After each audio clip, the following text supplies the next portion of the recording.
Okay, we are live now.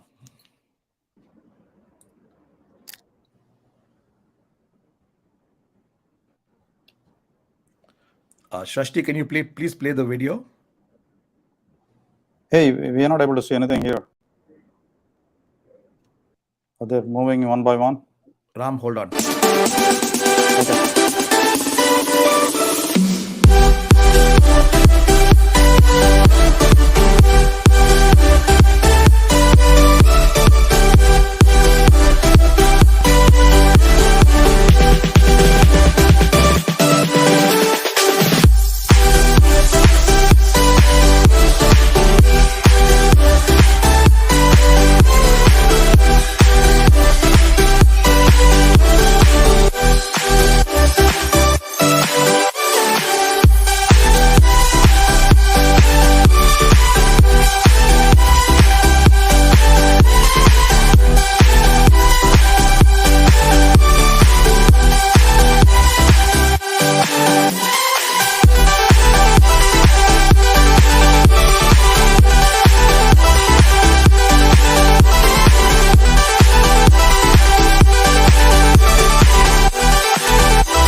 Okay, hi, good morning, everybody. My name is Ria Nambiar, and I am a TYE alumni, and I think we are starting off with a video today. The video just played, Ria. We're good to, you can go ahead. We were not able to see it. But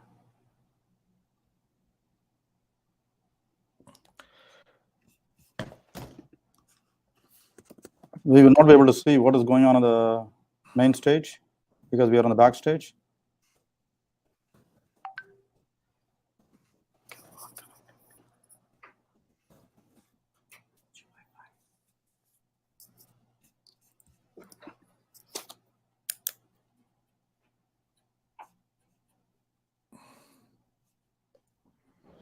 Okay, sorry. Hi, good morning again. So my name is Ria Nambiar, and I am a TYE alumni, and I just graduated from high school, but I Can we hear participated in Ria? TYE starting from Sorry. middle school. So once again, welcome to the TYE Global 2022 Finals. And now Mr. Ram Vishwanath, the president of TYE Dallas, will be speaking.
Ram, please go ahead and get started here.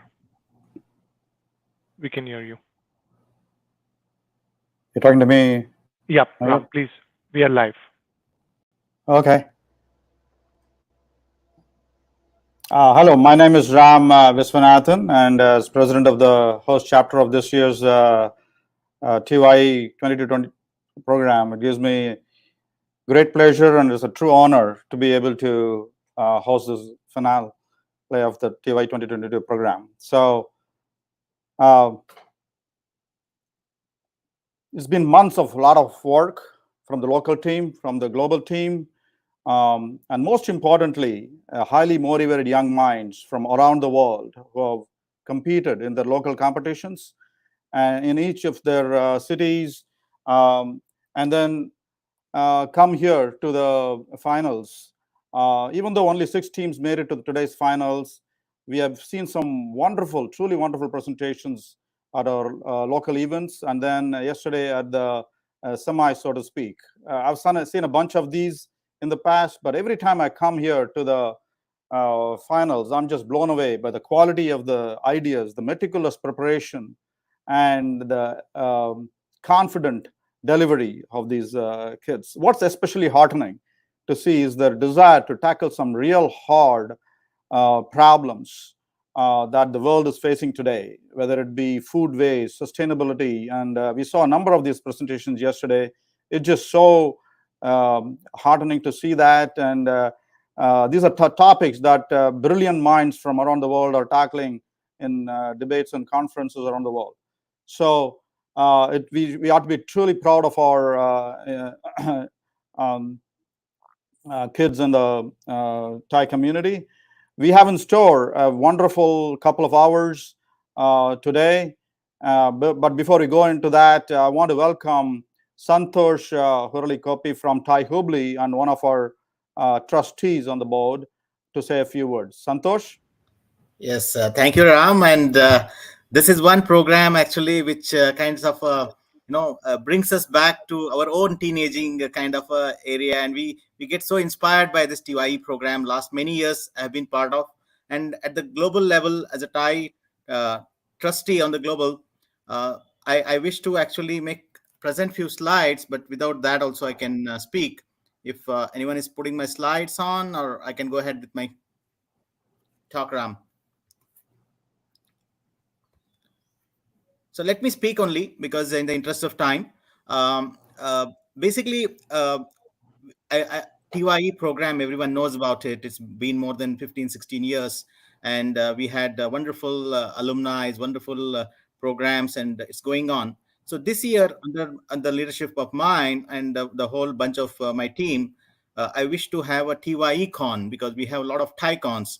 And we wish to probably do it along with TGS in Hyderabad, where we kind of celebrate the last 15, 16 years of TYE and bring all the stories of where they are. Probably they graduated, they went on to become entrepreneurs, they probably sold few companies. I know of a lot of stories like this of TYE, and I wish to bring few of the stories in that program and make it hybrid model, be it physical in Hyderabad and also virtually all over the world. Students can join. That is one of the biggest initiatives we are trying to do this year, along with the regular TYE program. The second aspect of it is I wish to share. Right now, we have roughly about 21 chapters which participate at TYE. So we wish to scale it to 40 plus chapters. And I need support from all of you, and also communicate in your own networks that how this program has transformed you from being just a student to entrepreneurship journey and beyond. So that is another initiative which I wish to share. And also, as a Thai global trustee, I wish to share that we have 5 pillars of TIE, basically mentoring, networking, education, incubation, and investing. So probably you are part of the initial education model, and then we have programs as you go further into university. We have TIE University, similar to TIE Young Entrepreneurs. I wish you all to again come back to us at the university level. And we have TIE Global Angels and TIE India Angels looking into funding aspect of entrepreneurs. Then we have a special program for Thai women, which again is a very important program and which we are running globally. And then we have a lot of special interest groups, which many chapters have their own way to handle that. And then we have flagship programs, TICON, TGS, and retreats. And so with those few words, I just want to congratulate all the participants, and also who are here today for the 6 who will compete today. But I always tell in most of the competitions that this was a journey of your entrepreneurship, and I wish you all the best. But I also say that you continue this journey along with us, and TIE has many mentors, many investors in our network that who can support you in your journey. Thank you, Ram, for this opportunity, and I look forward to be part of this program. Thank you.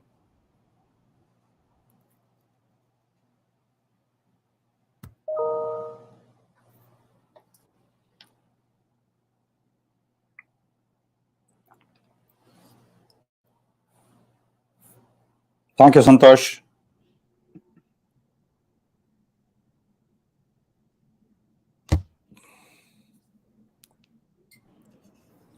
Okay. Priya, Mayur, back to you. Yeah, could I have the presentation slides pulled up?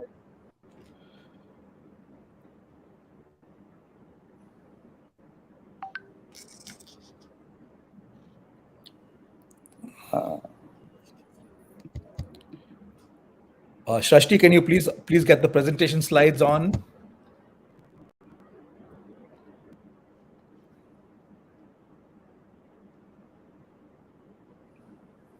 Priya, we can go on with the proceedings. Mayur?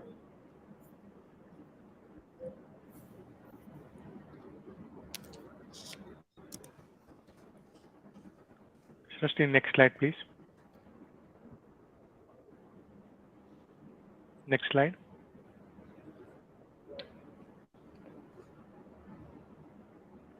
Next slides.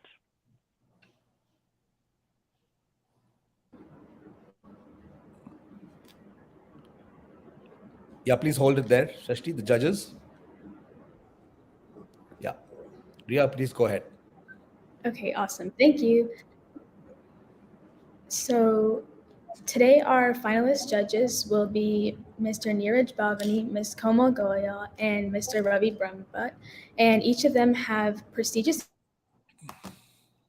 in business, and I would like to ask our judges to introduce themselves, starting with Mr. Neeraj.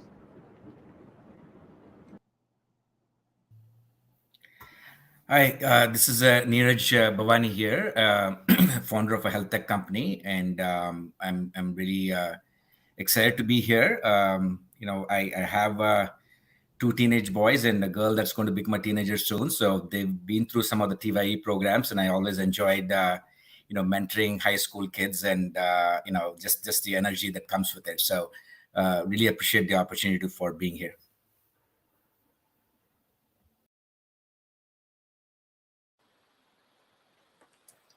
I'll take the next one. Hi, everyone. This is Komal Goyal, managing partner of 6C Technologies, a business to government organization, primarily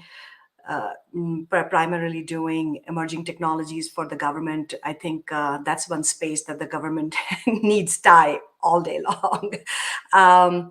So very pleased to be here. Thank you, Vijay, for the opportunity. I have been on the TYE women side for years, and I have enjoyed other competitions such as TYE. So very pleased to be here. Thank you for the opportunity. I'm looking forward to the sessions. Hi, everybody. My name is Ravi Brahmbhatt. I'm in Houston, Texas. I currently serve as a director for innovation and entrepreneurship at one of the largest community colleges in the country with about 70,000 students. It's always a privilege to find great minds solving our real world problems, and always inspiring to see what the future holds. So I'm excited to be here, and I'm excited to get inspired by many of you. So thank you so much for the opportunity, and thanks TYE Dallas, TYE Global for allowing me to serve here. Thank you.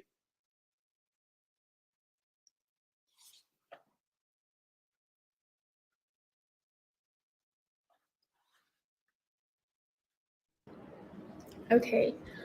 So on behalf of TYE, we would like to thank you guys all so much for being here today and dedicating your time to this event. So for the judging criteria today, the judges will score the teams based on 8 specific categories, all of which will be weighed equally, and each team will be scored upon their extent of validation from potential customers, their execution of a product or service from a customer issue, and their extent of incorporation of feedback from consumers. Next slide, please. So for the run of the show, the TYE Global's finals event runs from 9 a.m. to 12 p.m. Central Time. And after our kickoff, we will start the team pitches by around 9:15, hopefully, actually a little bit later. And there are specific times for which each team will be covered soon, so you And after all the teams pitch, there will be a short break as our judges deliberate, and all the participants will be moved into the main hall, where there would be you can check out the maker fair and the booths where there is additional information regarding each of the teams. And after the break, the TYE 2022 Global Awards will be announced. Next slide, please.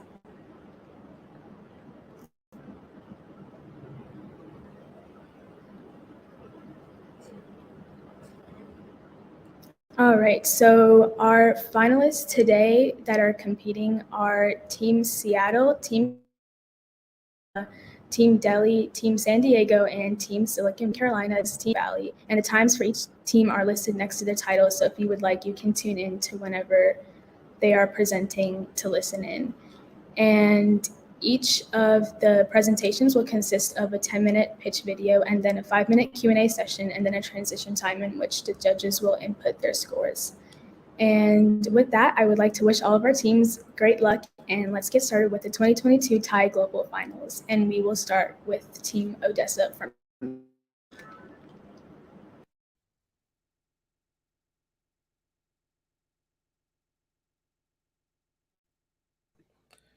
Can the team members of Team Odessa raise their hands so that we can bring them on stage?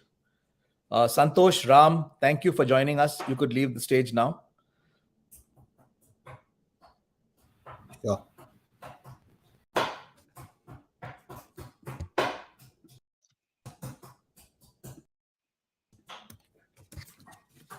Yeah, Trustee, can we get the Team Odessa on stage now?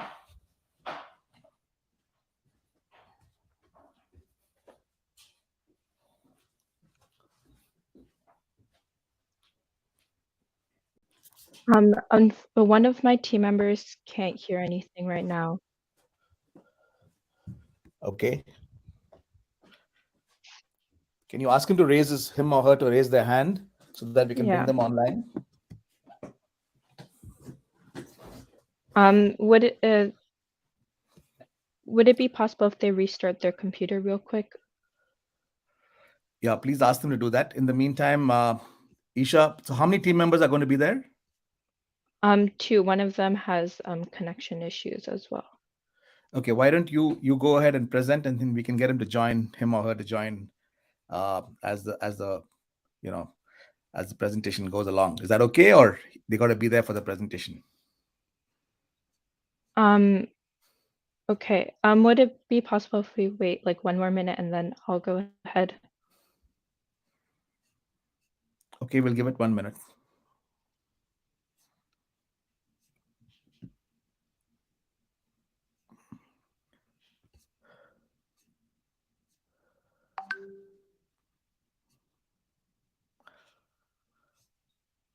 Ram, you can drop off and join as an attendee. You can go back to the because we can free up some space here. Thank you.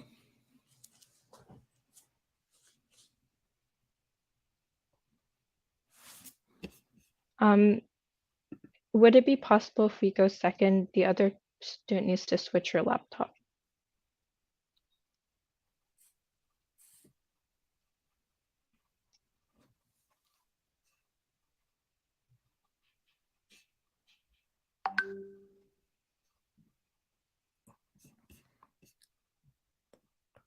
Isha, is he there now? Not yet. They need to switch their computer.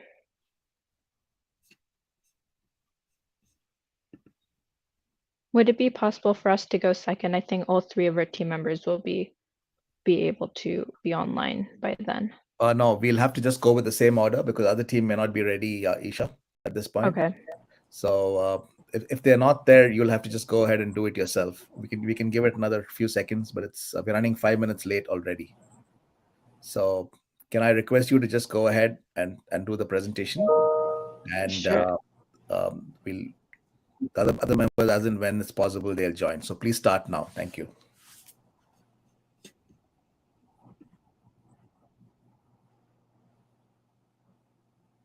Okay, give me 1 second. And okay. Sorry for all the issues. I'm going to be, Odessa is here. I'm just going to go ahead and get started, and then she will join Yes. as she Your sees 10 fit. minutes starts now. Please go ahead. The pandemic was unpredictable.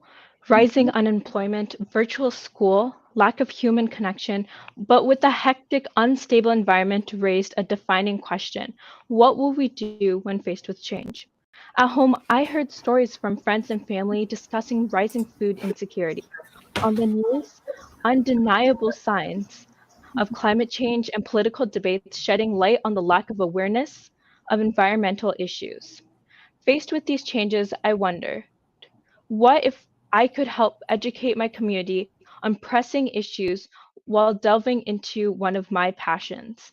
I got to work, applying knowledge accumulated from working on several farms. I planted seeds, a lucrative crop in rising demand by restaurants, edible flowers. Backpack full of supplies, I biked to downtown areas, relentlessly pitching my product at the doors of high end restaurants. I'd send dozens of follow up emails to Chef, dozens more weeks later, and even more the next month. After a year of acquiring real customers that validated the viability of our product. Today, we introduce Odessa's Edible Flowers, a real nonprofit organization which uses the sale of edible flowers to educate youth volunteers on agricultural sustainability and social entrepreneurship.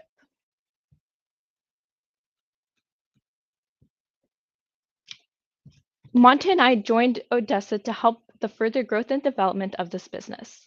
Odessa is the CEO and COO with her excess experience while working on farms. I am the CMO and CFO with my experience in social media, advertising, and fundraising. Monte, as human resources, is great at managing people. Now, a little bit about our business. There are 4 key pillars which enable our business to thrive: grow, sell, educate, and donate. First, grow. We grow edible flowers and other garnishes on a local farm in Woodville named Regeneration Farm. How are we able to grow there? Through growing on Regeneration Farm, we've learned about the importance of connections, networking, and business relationships.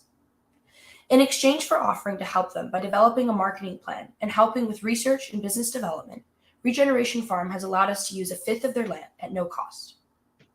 Next, sell. After we grow edible flowers and harvest them, we sell them to local restaurants, farmers markets, and more. Throughout this whole process, we are helping to educate middle school and high school students on entrepreneurship and sustainability issues as they are able to volunteer at all stages of the business. And lastly, donate. All proceeds support Farms for Life in promoting food security and reducing food waste. Our UVP is providing chefs with sustainably grown edible garnishes while inspiring the next generation to cultivate a sustainable future. Chefs of upscale restaurants in high population density areas are trying to find a way to differentiate themselves from their competitors. As customers have several options of where to eat, this leaves restaurants vying for attention. This is where Odessa's Edible Flowers comes in. These locally grown garnishes enable chefs to differentiate themselves from the hordes of competitors clustered in central downtown locations. At a cost of roughly 20 cents per piece, chefs can easily justify purchasing a product that turns a $15 dish into a $30 work of art. Community impact. As I mentioned earlier, one of our 4 core pillars is educating our community. We help educate youth as high schoolers gain hands-on business experience. We have volunteers working at all stages of business, whether that's helping to plant the plants, helping to code the website, helping developing flyers for farmers markets, and more. Additionally, we volunteer at Highland Middle School weekly and allow them to plant their own crops as a fun way to practice sustainable agriculture. This helps us create a future generation that values sustainability and can lead our planet towards sustainability. We also help promote food security and prevent food waste by donating to Farms for Life. Our restaurants are actively located in nearby cities, but as our business grows, we plan to expand more nationally. Our demographics of restaurants that have been established for 2 or more years are able to afford our luxury crops and have weekly orders of $50 or more. Our psychographics and behaviorals include restaurants that act upon values of dish presentation, impressing customers, and improving their corporate social responsibility. Channels. How do we get our product to our customer? We use direct distribution in that customers can order directly on our website, and after putting their product in the cart, they will receive a message via email with their order ID number confirmed. Next, selling. This is arguably the most important part, as this is where we acquire our customers, which have strong lifetime values, as we hope to keep our restaurants for around 5 years. We have salespeople go door to door, just as I did at the beginning, with a brochure and a product sample and even a business card. And they talk to customers, gain their feedback to build a strong relationship moving forward. In terms of advertising, we rely not only on social media, but several other platforms. First, we'll be advertising on sites frequented by chefs, such as Edible Seattle, Eater Seattle, and Chef Talk. Additionally, we'll be attending farmer-to-chef networking events, such as the B2B networking event held by Business Impact Northwest we attended just a few months ago. As you can see, this is a list of our competitors, and we're easily one of the best. Even though our brand recognition is not the strongest, this can be accounted for by being a small business. However, as we grow and expand more nationwide, we're easily going to outbeat our competitors in all aspects. Where we are today. As I mentioned earlier, we are growing across 3 sites: Interlake High School, Regeneration Farm, and Highland Middle School, each one serving a different purpose. By growing at Interlake High School, our local high school, we are able to cultivate a community of people who may not at one point were interested in agriculture, but are now and are learning about sustainability as well as entrepreneurship. We grow at Regeneration Farm for the majority of our production to harvest and sell to restaurants, and Highland Middle School allows us to educate middle school students.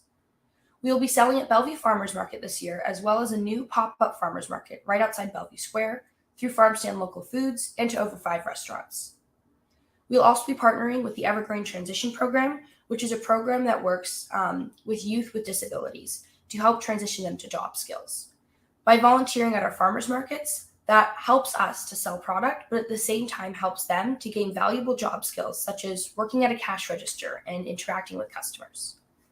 To date, we have recruited over 20 volunteers and are incorporating our products into 2 local farm CSAs. We've sold to high-end restaurants such as Maggiano's, Fog Rose, The Lake House, Tavern Hall, Barking Frog, and Rocky Pond Winery. Here we have projected our net profit over the next 4 years. We have just completed year 0 with a total of 2 customers, nearly 400 units sold, and a cumulative net profit of nearly $2,000. Over the next few years, we aim to grow our customer base from 5 to 400 customers with the introduction of hydroponic systems and grow lights that allow for year-round growth. Additionally, we'll be able to rent more warehouses for greater supply to support this increase in customers. We also plan to hire part-time sales associates and marketing managers to improve our brand recognition and marketing strategies. Since we're a nonprofit, we will be applying for grants and estimate to raise at least $500,000 in this process. But we did not account for this in our financials. As Isha mentioned, our growth plan consists of 3 stages. First, to expand our local branch, primarily by gaining more volunteers and hiring some employees, such as part-time sales associates and farmhands. Our next step is investing in growing year-round. We'll be able to grow indoors by utilizing hydroponic systems and grow lights. And lastly, to expand nationwide. Not only will growing year-round expand our growing season and allow us to sell more, but expanding nationwide will allow us to reach a larger audience. We will develop warehouses in strategic locations across the United States, such as California or New York or Oregon, with local management in place that we meet with regularly. We want to give a big thanks to all the mentors that helped us throughout this entire process and made our business the best it can be. Now, when it comes down to the final number, we're asking for $150,000 to help pay for costs including the hydroponic system, salaries, property rent, and more. Now, don't take it from us that we have a viable business that can scale. Take it from one of our customers, someone who has experience on the customer end of our business firsthand. The following quote and review is from Doug Sitnicker, Director of Culinary Experiences at Rocky Point Winery in Woodinville. You got 30 seconds to close, Team Odessa. Thank you. He says, Odessa's edible flowers take our winery to the next level. Her customized offerings allow us to provide over-the-top experiences for customers. And her high-quality product adds a special dimension to our presentation, exceeding guest expectations. She continually adjusts her interactions with us to improve our business relationship. We highly recommend her service. Thank you. Okay, thanks. Ria, over to you. Okay, awesome. Great job, guys. And now we will go into the 5-minute Q&A with the judges. So I'm happy to go first and ask the question if that's okay. Isha and Odessa and Team Odessa did a great job. It's fascinating to see something like this exist. I thought it was very well done, and the fact that you have active customers and traction was very impressive, right? So let me ask you this question: but why? If I heard it right, you said this is going to be a non-profit organization. First of all, is that correct? Did I hear that right? Yes. And so my question to you is, why can't it be an all-out for-profit corporation? And you can still have a community mindset and donate some of the profits to the community. If you have that mindset, why start as a non-profit organization to begin with? So I can answer that question. We are filed as a nonprofit, and I have thought about in the future potentially moving to a model where it's a for-profit organization and maybe 10% of proceeds go towards these issues. But I think right now, because we are smaller scale and we know that the amount of profit, I guess, that we make is not going to be, super impressive or amazing, I think we want to donate all of it to Farms for Life. And because we'd be donating all of it to Farms for Life and helping our community in this way, it makes most sense to be a nonprofit, because that way we're not taxed on any income we are making. And I guess the thinking behind it was, if we have such a limited supply of income, taxing would just kind of add another cost. Mm-hmm. And when I look at your unit pricing, I think you said when you had 2 customers, if I remember the numbers correctly from what I've seen, it was like your revenue was $2,000 and your profit was like $1,800. Is that correct? Did I see that right? I think that's once we have more than 2 customers. But I don't know if Isha could share the financial slide, we could clarify. But we have a year 0 and a year 1. But I think the larger point I was going to make was that it's a pretty nice gross profit business, right? But at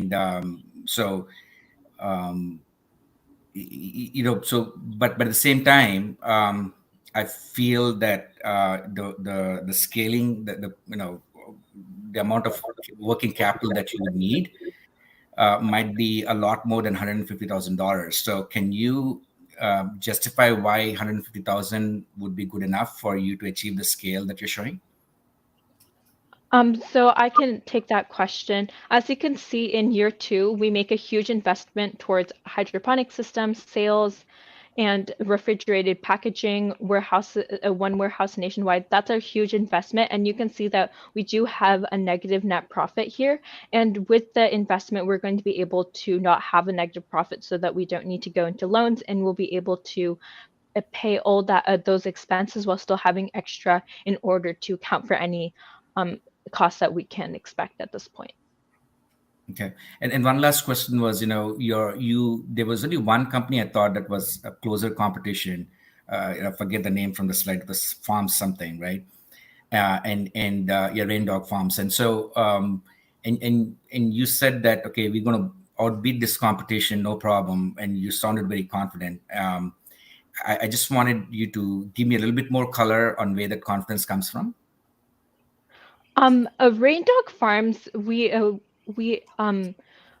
looked at their website and we were able to look at their reviews, and we noticed that they do not have as big of a community impact as we do, and their ease of ordering is not as strong as our ease of ordering. This is because their ordering system is through just contacting them, and you have to go through an email chain that will ultimately get you to some customer position. But for us, we're in farmers markets. We have an order ID ordering system that Odessa talked about. And not only will this allow us to scale a lot more than Rain Dog Farms, which is also local, but this will allow more customers to be attracted to our business to improve their corporate social responsibility and also have that image of making the community impact. Okay, hey, thank you. A very, very impressive business, as I said. And if you guys have the time, do follow up on the business and make it real. I think there's something there. Thank you. Okay, we are almost out of time now. 5 minutes is over. Thank you, judges, for your questions. Now we request you to do the scoring. Team Odessa, you can drop off now, and we'll bring in the next team from Carolinas. Can I request the team from Carolinas to raise their hands?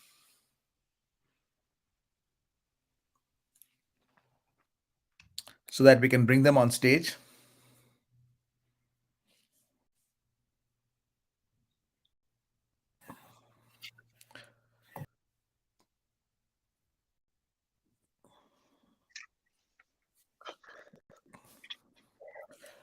To the audience, I think we're running about 5 minutes late. So, we're just going to be 5 minutes off the published agenda. So we're going to start the next team at 7:40 Pacific, 9:40 Central.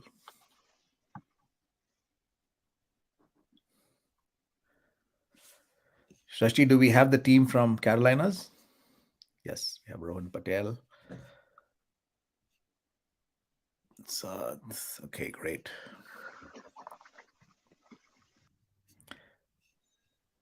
Rohan, Saad, Aryan, any more? Just 3 of you? We have 2 more. We have Uday and Mikhail. Shashti, can you please bring them on stage?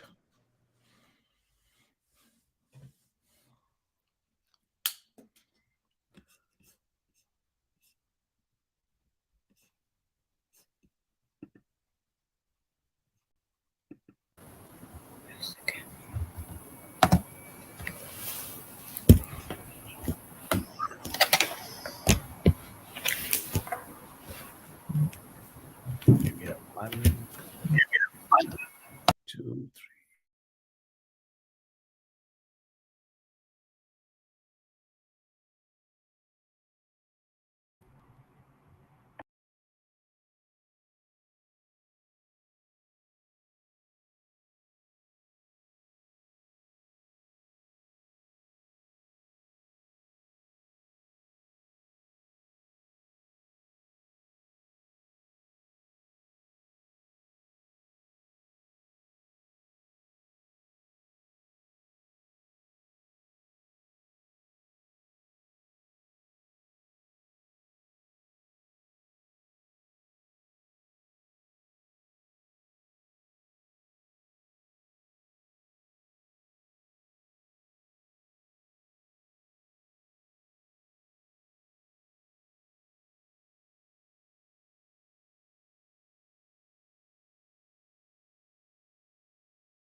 Judges, can I request you to finish the scoring at the earliest so that we can start the next team?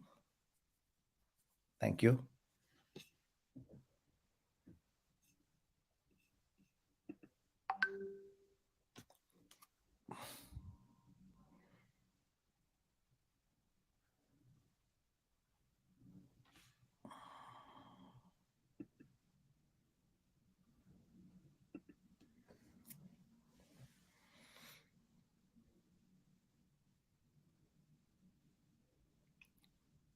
We have Neeraj's score. We're just waiting on Komal and Ravi's scores. Then we can get started with the next team.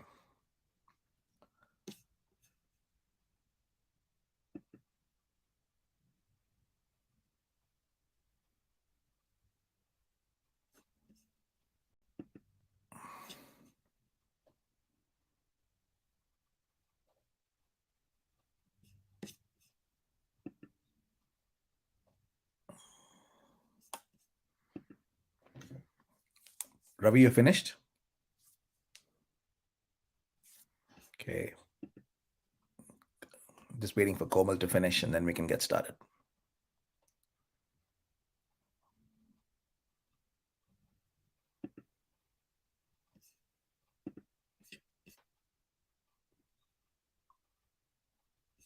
Komal, you're done? Okay. Yes, I'm done. Yes, I think all the judges are done. Ria, over to you to kickstart the next team.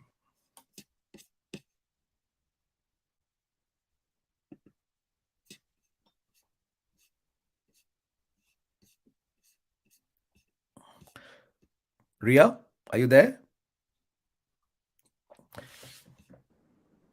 Yes. Hi. Okay, so you guys can go ahead and do your 10-minute presentation, and then after that you will have Q&A in which the judges will have a chance to ask one question each. And after that, you will have the judges' deliberation. Good luck. All right. So, as we all know, one of the biggest challenges in today's world is mental health. Mental health disorders can cause significant impairments in your daily life.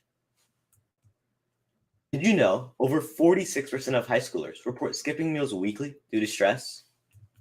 Over 33% of high schoolers do not get enough sleep due to stress. And over 29% of young athletes have some form of an anxiety disorder. But did you know student athletes are often under even more immense stress, juggling the pressures of being a teenager, injuries, physical strain, emotional strain, and the academic expectations of students? This is Naomi Osaka, an Olympic tennis athlete. In 2020, during one of her matches in the French Open, she dropped out due to heavy amounts of stress and anxiety. After that instance, she received one-on-one help with professionals.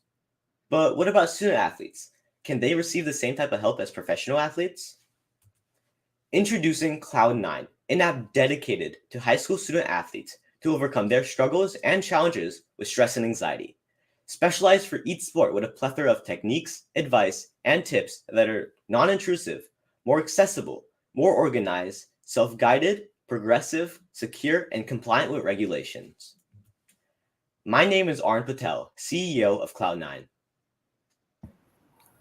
I'm Mikhail Parekh, CMO of Cloud9. Hi, I'm Saad Sheikh, CPO. I'm the CFO, Rohan Patel. And I'm Uday Parashar, CTO. Getting into our market, we have a major opportunity as our market is not only growing every year, but is becoming more and more of a prevalent issue globally. Our total addressable market is 42 million teens. Of those teens, around 8 million are athletes. However, a shocking 2.8 student athletes in the US feel stress and anxiety. As you can see, these are big numbers, and this is just in the US. Globally, there are over 60 million total athletes. Initially, we will be targeting high school students ages 15 to 18, school and club teams as a unit, and soccer, track, and tennis players. We will start with NC, which is ranked 12th in sports participation in the country with over 200,000 total high school student athletes.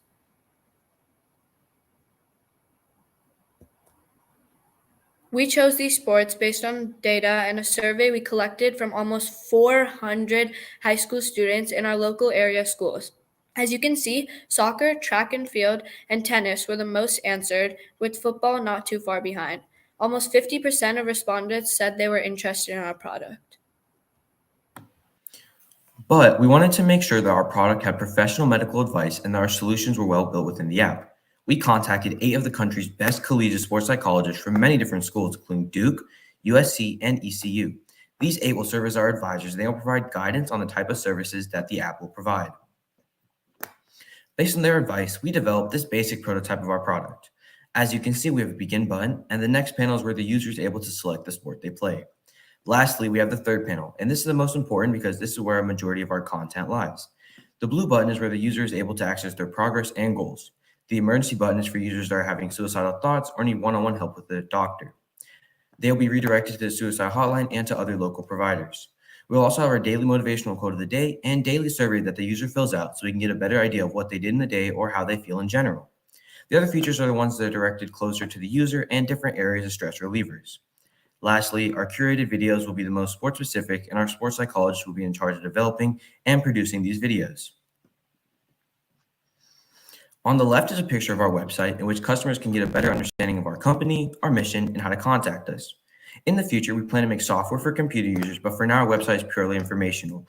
The right shows a video of our current prototype and some of the features that we offer. We want to take it a step further and test our prototype on a potential customer. Bridgebot is a rising sophomore at Green Hope High School and one of the best tennis players in the state for his age. We worked with him for months, and he said that journaling was the feature that helped him the best, and one of his responses is shown here on the right. After this extensive work, we concluded that we would add a 2-month free trial so that users can get a feel for the app before they have to make any financial commitment. Here's a basic breakdown of some of our competitors. On the very left, we have Calm, which is the biggest competitor and currently has the biggest platform in terms of mental health apps. Then we have Neod, an app specifically for students. Then we have Restoic, an app specifically for athletes. As you can see, these 3 apps have their own pros, but none of them truly check off all the boxes like Cloud9 does. Cloud9 is much more affordable for high schoolers and those in lower income situations. Also, we are specifically targeting high school student athletes with a variety of solutions and daily tracking of progress. Not only that, but we have many customizable features for each user because we know that everyone has different coping mechanisms for their different situations. Now, let's take a deeper dive into Cloud9. As shown on the last slide, we are just for student athletes. We also have different solutions for each athlete, and we give them many options to choose from. High schoolers can easily access this product compared to traditional methods. For example, counselors usually take 3 to 5 school days to schedule an appointment with. However, Cloud9 is just a click of a button away. We are also much more affordable than other solutions.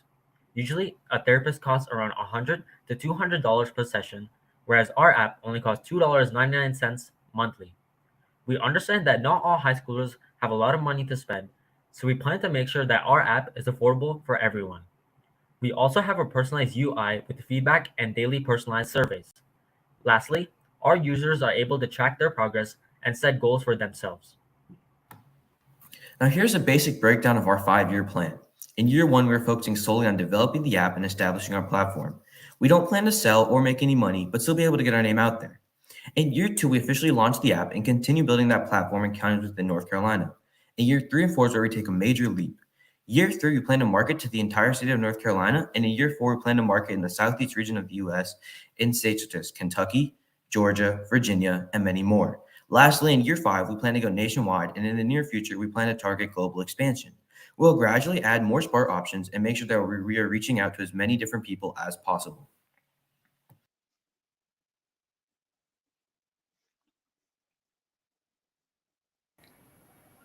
Now, you may be asking, how will we reach out to these people and get our name out there? We plan to have social media accounts on big platforms that many high school students use, such as Snapchat, Instagram, and TikTok. We also did research, and we learned that many athletes go to Spotify and other music platforms as a way to de-stress.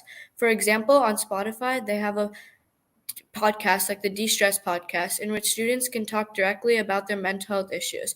We plan to use apps like Max Preps and Huddle that are specifically for high school highlights or rosters to market as a direct way to reach athletes. Lastly, we want to attend major events like conference championships or tournaments in person with a booth to give information about our app and market in person to schools and healthcare facilities.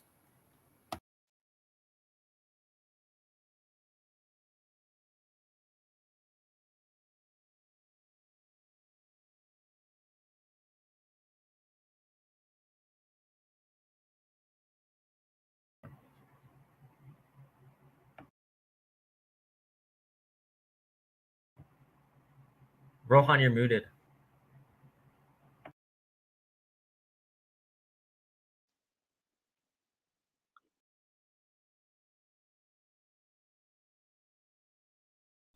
Aaron, you're muted if you're speaking. Please unmute yourself. Here we have a basic breakdown of our 5-year financial plan. First, let's look at our costs. We've broken our costs into 5 major groups that are salaries, licensing, technology, facilities, and sales, marketing, and advertising. Our salaries include business personnel and other important employees. We want to be able to collect work from multiple psychologists along with the ones we have to make sure our users have a variety of solutions. App Store and revenue share consists of expenses we have to pay to put our app on both the App Store and Google Play Store, and technology includes the cost to develop the app and the cloud software. Facilities will be our expenses for our headquarters in Raleigh, North Carolina. Sales, marketing, advertising will be the expenses for marketing digitally through social media and through athletic events. Moving on to revenue, as we previously said, in year 1, we won't have any subscribers. But in year 2, we plan to have 15,000 subscribers. By year 3, we plan to have around 75,000 total subscribers and roughly over $1 million in total revenue. In year 4 and 5, we're going to keep growing through our 5-year plan, which puts us at 150,000 subscribers and 300,000 subscribers for each year. And by the end of our 5-year plan, to have roughly $6.7 million in net profit. Another stream of revenue will be through affiliate links, in which we advertise products that help with de-stressing, like a stress ball, and get a certain percentage of that money back. These are some key metrics we plan to use to improve our app and sustain growth through the use of user feedback. These are our 3 future markets for our next upcoming years. Consistently through our 5-year plan, we want to add more sports each year, such as football and basketball. Additionally, we want to be able to target different groups of high-performing people, such as med students and law students. Lastly, we want to take our product to the collegiate level of sports and partner with organizations like the NCAA so that we can address this group of people as well. You got 30 seconds to finish. I hope our product resonated well with you. Let's address mental health one step at a time. Thank you. Thank you for listening.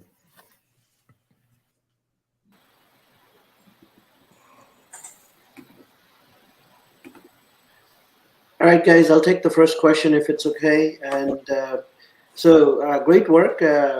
Liked everything you presented here and shown. This may be a funny question, but there are female athletes as well. Your team does not currently have a female athlete. What's the CEO's plan to be inclusive and diversify the business team? I can take this question. So we understand that obviously we're all males, but we have a plan to where we have multiple different sports psychologists and a good majority of them are female. We have 3 females. So by doing that, we can have a variety and we can get their input as well as male psychologists. So that way we have as many different people's inputs to accommodate everyone's different needs, regardless of gender, race, or age. Well answered. Thank you. I'll take the next one. Very good presentation. You're tackling a very important problem, especially in the United States. I am a little bit, my question around is your platform cost. I know $299 is really affordable. I did not see any percentage uptick in next 5 years. So that concerns me a little bit. I want an answer how you're going to keep that cost under $3 for next 5 years. Yeah, I can answer that. We know that $299 is definitely a very small price, but the idea is that, people in low-income situations can also have access to this because mental health isn't just for people who are in good situations. And yes, it's going to be hard to sustain, but with our growth plan and through our 5-year plan, we do believe that with the right marketing, we are able to keep this so that way everyone still has access to it. Thank you. Since I asked all the questions last time, I'll give my question to one of the other judges to see if they have something else to ask. Thank you. I would love that opportunity, but is that okay? Yeah, please go ahead, Ravi. Thank you. Hey, so it's the subscriber model is awesome, and the $299 price is great. I'm just wondering if there's a consideration on different pricing strategies, something like an annual or other sources of revenue. to offset any cost of acquisition for the actual user, like make it free for the user. What have you learned in your research, and why did you come up with just $2.99, or is there other models that you'll consider later? So we do have a 2-month free trial. We have that, and we do plan on having a yearly cost as well.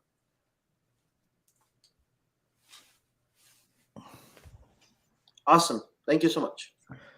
Neeraj, any question from your side? Just a quick one at this time. Yes, so there is time. what is the do you have any adoption by any customer, even proof of concept? Can you talk to that? Yeah, sure. I can take that question. So after we developed our app, we did test it on 3 different high schoolers that play various different sports. We had 1 soccer, 1 track and field, and 1 tennis. And we worked with them for a few months, just basically going over all the features. We had it tested on them, how they felt about it. In our slideshow, we talked about Bridge and how he journaled, but different people had different uses. So based on what they said, we tweaked and refined our features, and we chose which ones to focus on based on if they worked with these 3 or not. Thank you. Okay, we have another minute left. So if any of the judges have any follow-on questions, please go ahead. I'll take the next one. Did I hear that you the app is connected to the therapists ultimately? In a way, yes. It's their input, and they're going to be playing a big role in the app itself. Okay, so you have actually done the math to see if a therapist costs $100 to $200 per session. These therapists giving support on app are not going to skew your numbers. You've done that math? Yes, ma'am. We have. Okay. All right. That's it. Thank you so much, Vijay. Okay, thanks. I think we're out of time now. So judges, please go ahead and score this team. Team Cloud9, thank you. You can drop off now. All the best. And let's get the next team queued in. So I'm going to request Sitline from Kerala to join. The team members of Sitline, please raise your hands as the judges are scoring, so that we can bring you onto the main stage.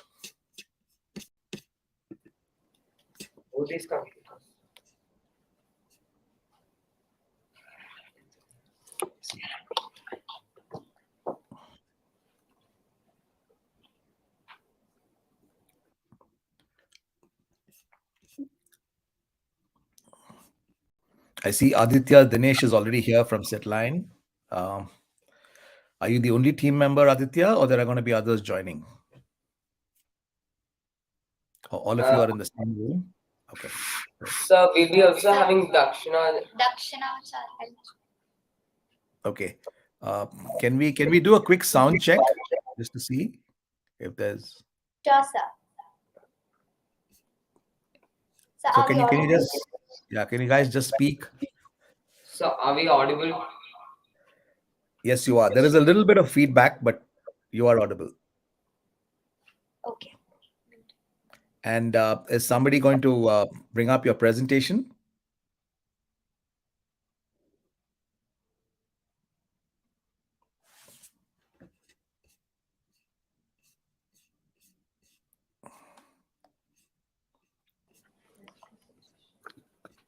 Who's going to bring up the presentation, Aditya? Okay, great.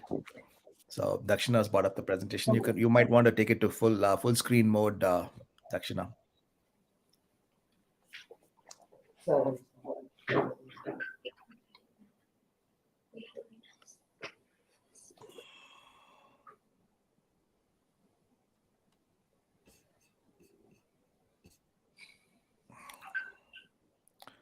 Dakshina, you might want to bring the presentation onto full screen mode. We can't see the presentation now. Please bring it on. So just 1 second. 1 second. Yeah, sure.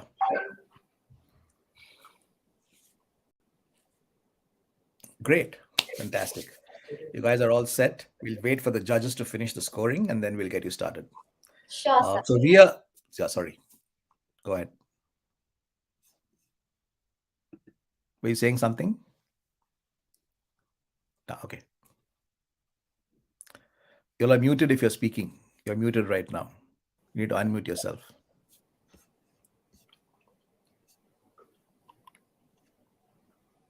Yeah, good.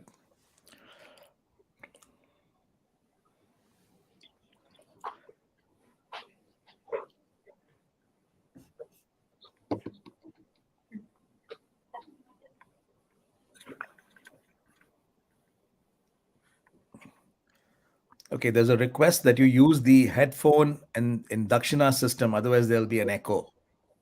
So is that possible?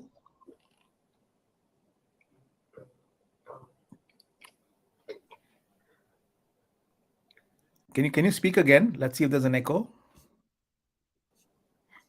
Yes, sir. Yes, That's sir, possible. yes, sir. Yeah, that's possible. Okay. No, I think it's okay right now. Just go ahead and speak once again, please. A test, just say test, mic testing or whatever. Mic testing. Yeah, you're good. I think the audio is fine. And Dakshina will move the slides, right? Yes, sir. Yes, sir. Okay, fantastic. I think we're good. We'll just wait for the judges to finish the scoring and then we'll get you started. Ria's having some audio issues, so I'm just stepping in to help here. Okay, the judges have finished their scoring. So yes, we have the third team in the 2022 TYE Global Competition. The team is from TYE Kerala, and they're called Sitline. Take it away, Team Sitline. Please go ahead. I wonder how my grandmother, a successful survivor of chronic scoliosis, raised 3 children miraculously. Like any story, this one too contained something for me to take back. Why is that even relevant here, you may ask? Not just mine, yours, theirs, his, and hers. In fact, over 80% of the global population suffer from low back pain. It places a financial strain of $100 billion. 1 in every 5 people suffer from it. So, as Artist has rightly said, prevention is always better than cure. Can't we think of something which can prevent low back pain, but at the same time soothe in its effect to those who got infected? The same we thought. Presenting before you, Sitline, the 21st century technology to predict and prevent low back pain. Now, let me ask you a question. Has work from home ever eased your work life but seized your health line? In Patanjali's Yoga Sutras, the 46th sutra says, Sthira Sukhamasana, which means a simple sitting posture, is so important for the long-lasting happiness of human beings. Now, let me introduce my team. I, myself, am Nashwara Ramesh, the CEO of Sitline. Manoj Krishna, the CFO of Sitline. Aditya Dinesh, the CTO of Sitline. And Dakshina Charichitra, the CMO of Sitline. Sedentary lifestyle, no one-stop solution led to Sitline, which is the #1 orthopedic aid AI IoT model, which can be the friend for your back and oracle for your future. Sitline is a 21st century innovation embodied in a sensor that can detect any shift in position of the person seated. The received signals from the sensor is then transmitted as an audio alert, giving the person seated a reminder. To check if a person is slouching, the combination of a sensor and a motor is used to calculate the distance between the lumbar support and the lower back. The primary reason that Sitline stands out from its existing competitors is that along with buzzer alarms, it is well equipped with an artificial intelligence system. The Sitline app tracks down all the way through your health line and it implements all the way through your health line and also changes your posture and promotes your posture correction and also finds relationships and patterns based on your friends, give daily and weekly reports on your status, and predict the future probability of a person falling into this vast arena of chronic low back pain.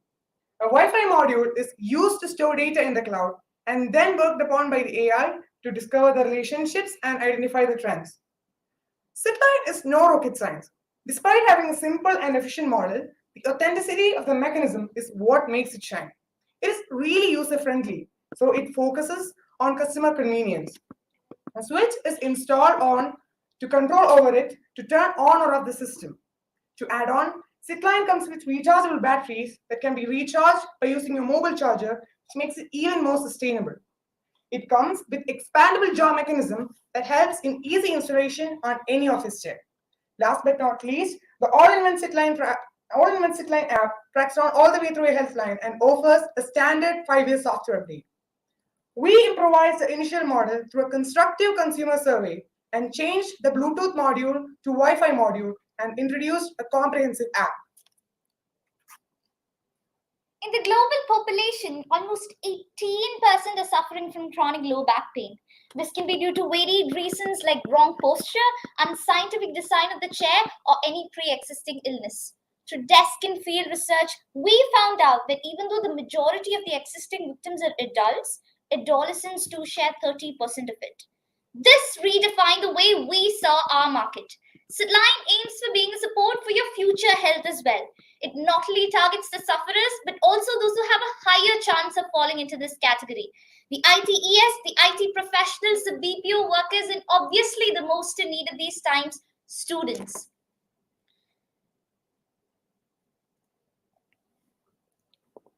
We'll be doing a B2B approach, B2B marketing, approaching the HR managers of companies.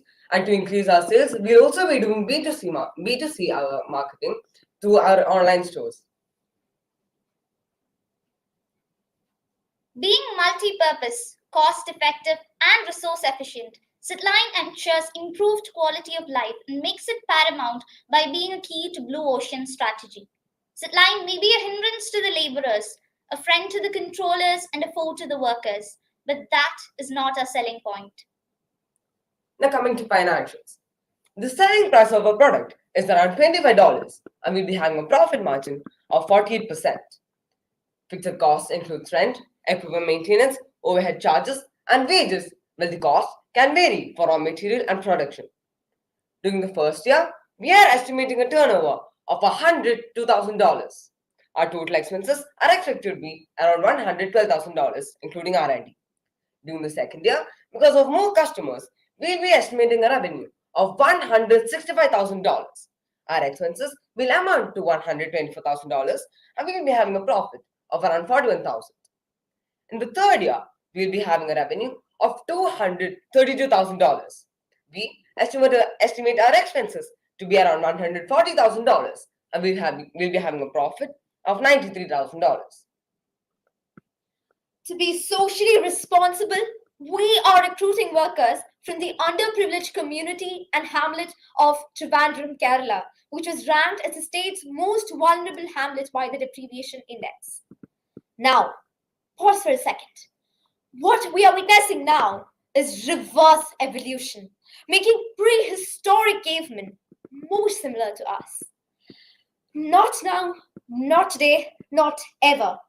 If our ancestors got into this vast arena or track called low back pain in the late Middle Ages, then what guarantee do we have now that we, as small as 14 years old, will be in that category? Yes, it is time that we take right actions in the right moment. So what are you waiting for? If technology is a tool for revolutionaries, here is SITline, the cause of a revolution, the revolution of posture correcting. So we are that pillar to valor, the change makers. Thank you. Thank you, SITline, for that energetic presentation. Over to the judges now. So can I ask Komal to go first? Very good presentation, very energetic, as Vijay said. Loved it, guys. Keep it up. Question: I did not see any. Have you started getting some customers, and are you getting any validation from your customers? Yes, ma'am. Actually, we did 2 important surveys, one general and 2 specific, and got an overwhelming response of 100 plus. Shockingly, less than 10% were comfortable in their current chairs. Almost 89% were ready to change and buy Sitline, 86.9% ready to recommend, and 87% change Sitline and use Sitline. Okay, thank you. Neeraj, you want to go next? Yeah, first of all, I think this was an excellent presentation and off the charts. I mean, kudos to all of you and your parents, your coaches, your local mentors out there. Outstanding job, everyone, right, to put together a fluent presentation like this.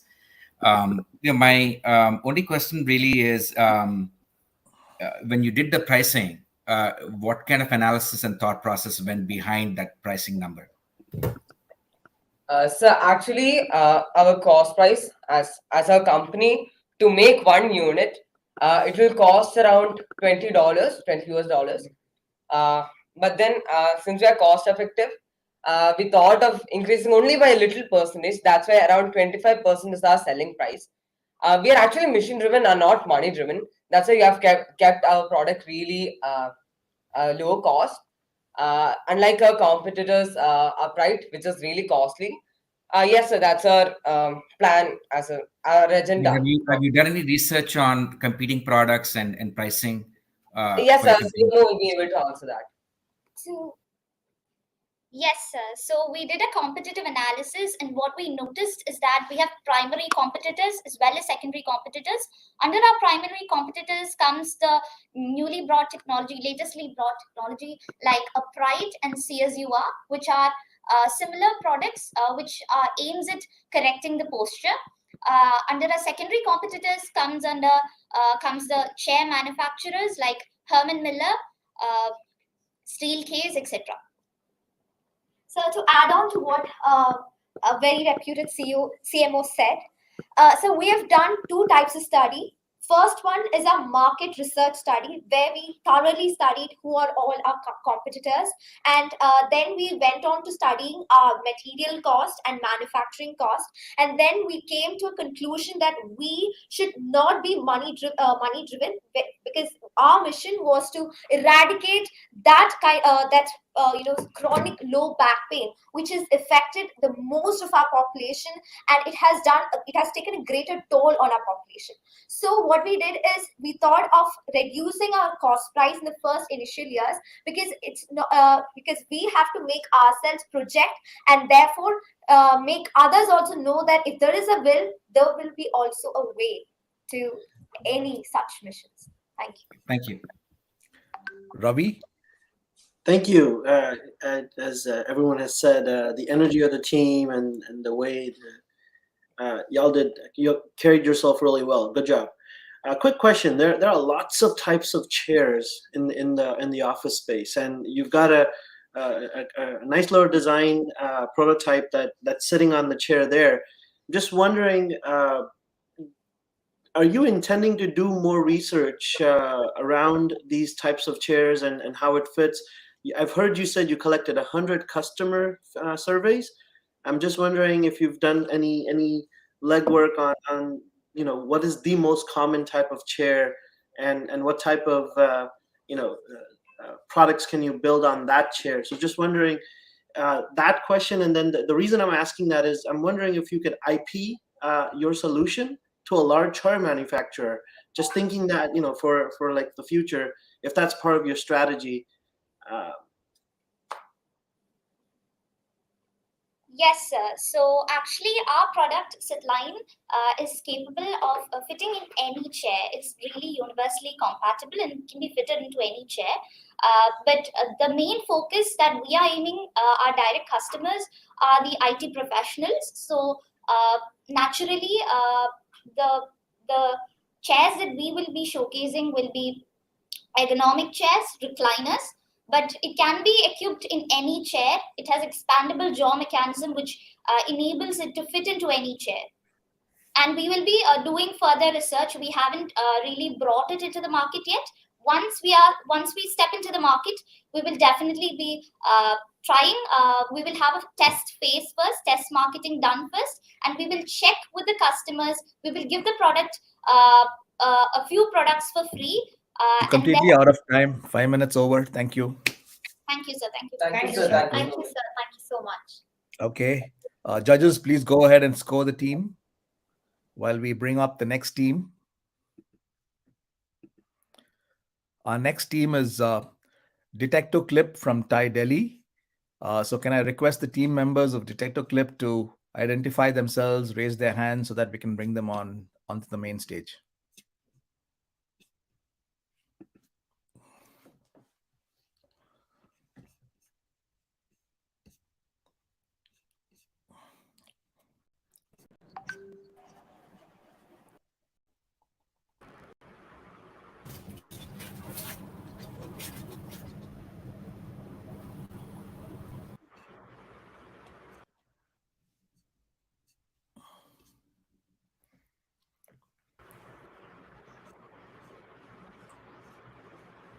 Can we do a quick sound check, Aryan? Yes, sir. Am I audible? Yeah, you're good. And who's going to be sharing the screen? And So I will be sharing it. Go ahead, Omissa. Why don't you just share the screen and show us how it looks?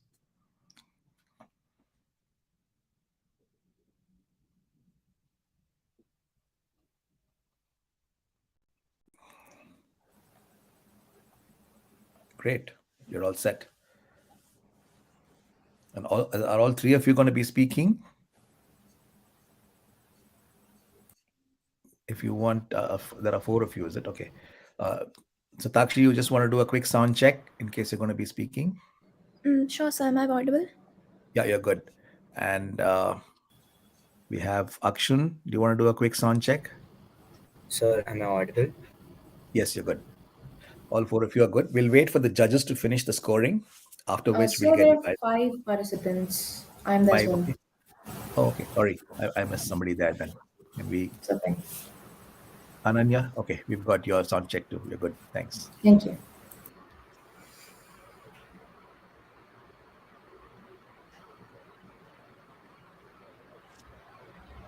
I'll give you the cue to start once the judges finish the scoring. Sure, sir.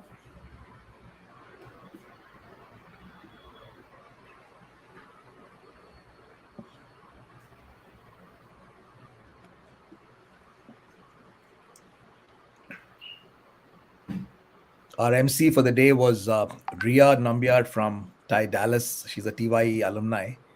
She's been having some audio issues, which is why I'm stepping in.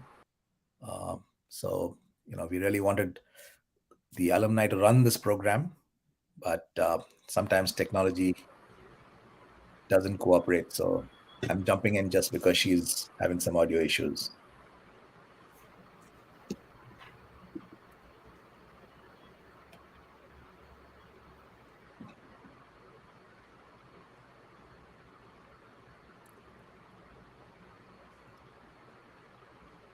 We're just waiting for one more judge to finish scoring, and then we'll get started.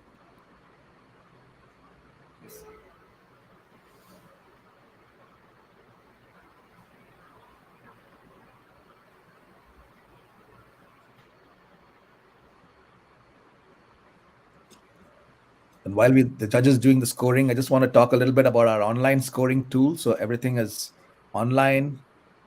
It's the judges put their individual scores in, and then at the end of it, we're able to see the team scores, and then the judges do a deliberation to decide who are going to be the number 1, 2, 3. So it's a very objective scoring system that we have. The person who designed the scoring system is also here, Gordon Grant. So thank you, Gordon, for this wonderful tool that we're using for all our programs now. And Gordon's really built this tool, which is so objective and so wonderful to use. Okay, all the judges have finished scoring. So we're ready to start the team. Detector Clip from Delhi, take it away. Your time starts now. Hey, we're going out. Do you want to join us? No, you go on ahead. I don't want to hold your hand and walk or be constantly afraid of falling. You sure? But like we all are going with all your friends. I'm not very confident about walking in public. Well, sure then. We're going. Bye. Take care. Bye. I can still somehow I could find it. Did you know that according to WHO, more than 285 million people around the world are partially or completely blind? These are not mere numbers. They are real humans, just like us. So, what is preventing them from stepping out and leading a meaningful life? Let me tell you, fear. Fear that they may fall down, fear that they may get hurt, and fear that they may have an accident. Currently popular solutions used to address this were not always suitable because 1. They did not detect objects above waist level, which led to many head injuries. 2. They could not detect fast moving objects such as motorcycles, pedestrians, etc. 3. They continuously kept the user's hands occupied and were cumbersome. And 4th, they were very conspicuous and made the visually impaired uncomfortable in public, further restricting their movement out of the house.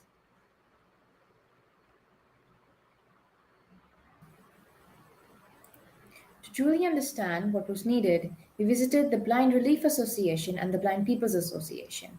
A major issue was any obstruction above their waist. A study found that 23 to 26% of visually challenged people have had accidents more than once a month. We also learned that they were hesitant to cross roads. Lastly, we came to know that the cane stands out in public, making them feel uncomfortable. And to solve this, ladies and gentlemen, we present to you Detector Clip. So, what is Detector Clip? It's a credit card sized, attachable device that is discreet and can be worn anywhere your shirt pocket, cap, purse, belt, and so on. What does it do? It helps the visually impaired to navigate their way. How? It detects and alerts the user of any stationary or moving object through a bus. Who can use it? Anyone, be it a teenager or a senior citizen. Thus, it is a revolutionary and impactful device that will remove the restrictions on mobility of the visually impaired, helping them become more independent and active members of the society.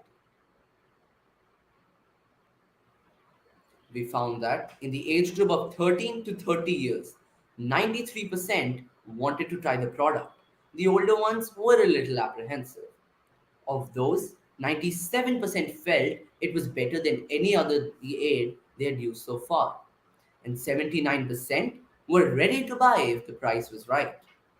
Some of our users were very excited and vocal about Detector Clip. Yuvraj in the demo video is just one such example. So, how are we different? Our product is a clip on, thus, it doesn't keep customers' hands occupied, allowing free movement. It has a reliable accuracy rate, important for avoiding accidents. It has a range of 4 meters, perfect for its use. It can be charged via a daily use mobile charger with a longer battery life. The price is kept very economical, keeping the middle income families in mind. The product was designed to be small as the fellow visually impaired were conscious of their appearance in public due to their disability. It does not stand out or make them feel uncomfortable in public, allowing the development of self confidence. Thus, the Detector Clip packs a bundle of features that sets it apart from the competition. To create awareness about the product and a problem, we plan on using social media, influencers, blogs, e-newsletters, etc. for inbound marketing. Word of mouth and referrals will also be a major factor, as those reach our audience directly. For selling the product, we will hire salespeople to pitch it to corporates for CSRs and government initiatives. This will secure funding and direct distribution to our audience. The data gathered from this will be shown to corporates and government initiatives. There are 18 million people who are completely blind in India. Aiming for 13% of market share, we aim to have 2.5 million customers by the end of the next 5 years. We will sell our product to corporates and government initiatives who will ensure distribution through NGOs, etc., to the audience free of cost. This will generate revenue, while we make sure that the product reaches the people. We plan on keeping the device an economical $10 at our entry point, generating a profit of $3.3 per product. During the first year of our business, we will generate a revenue of $1 million. 15% of this will go in organizational costs, 25 each will go in teaching and learning, which includes marketing, 25% R&D and for further development of Detector Clip. We will thus incur a loss of $316,000. The trend continues for the second year until we break even in the third year. During the third year, we will generate a revenue of $2.4 million, out of which 12.5% each will go in organizational and training learning costs, 20 will go into R&D, while we will thus generate a profit of $120,000 by the end of the third year. In the fifth year, we will generate a profit of $300,000, wrapping up the financial projections. Our strengths, weaknesses, opportunities, and threats. We have an intuitive, affordable, easy to use, and accurate product that serves better than a cane yet still yields a substantial margin. However, our points of weakness are the high funds required for marketing and manufacturing, as it is a physical product, along with it having a slightly lower potential customer base. Possible growth opportunities can occur in the form of expansion to a global scale, an increase in demand, and in the number of related NGOs. The threats can be market competitors making similar products, thus leading to a more divided target audience. We plan on releasing Detector Clip with base features at an extremely economical price. In the future, we will release further iterations with premium features for higher income customers, such as higher range for detecting vehicles, longer battery life, etc. Detector Clip originally started as a smart cane with obstruction detection features, but after our survey, we realized that such a product did not suit the needs of our audience. They wanted a device that had detection above waist level, was reliable, easy to use, yet small and discreet. Thus, we started working on Detector Clip, a device that incorporates all these features and more. In time, we plan to release further iterations that have premium features for our higher end customers. We also aim to have an online marketplace for our customers that serves as a one stop shop for all their needs. Here are the thoughts of some of our potential customers, taken at two at a time.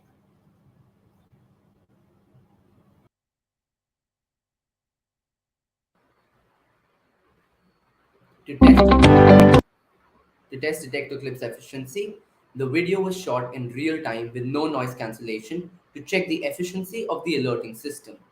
The users we interviewed were very excited about the device and its value for them, as you'll see in the coming videos.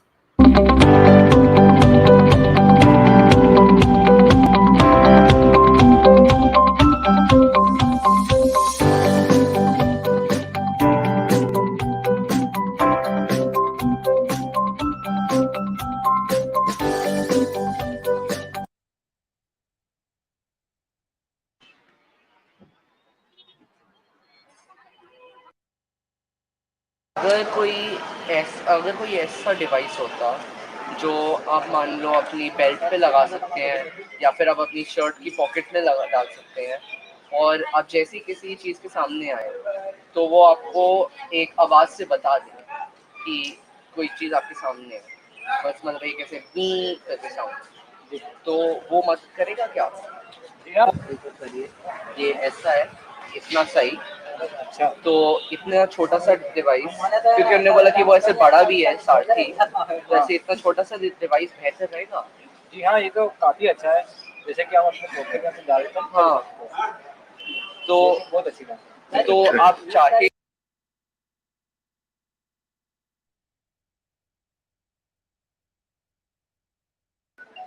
तो ऐसे अगर आप चलें, अभी मैं सामने हूँ, तो आप जैसे राइट में मुड़ सकते हो। तो एंड आप इधर मुड़ेंगे तो मैं हूँ, तो आप उधर जाएंगे और तो जैसे इधर ये काफी अच्छा डिवाइस है, बहुत अच्छे से बन गया।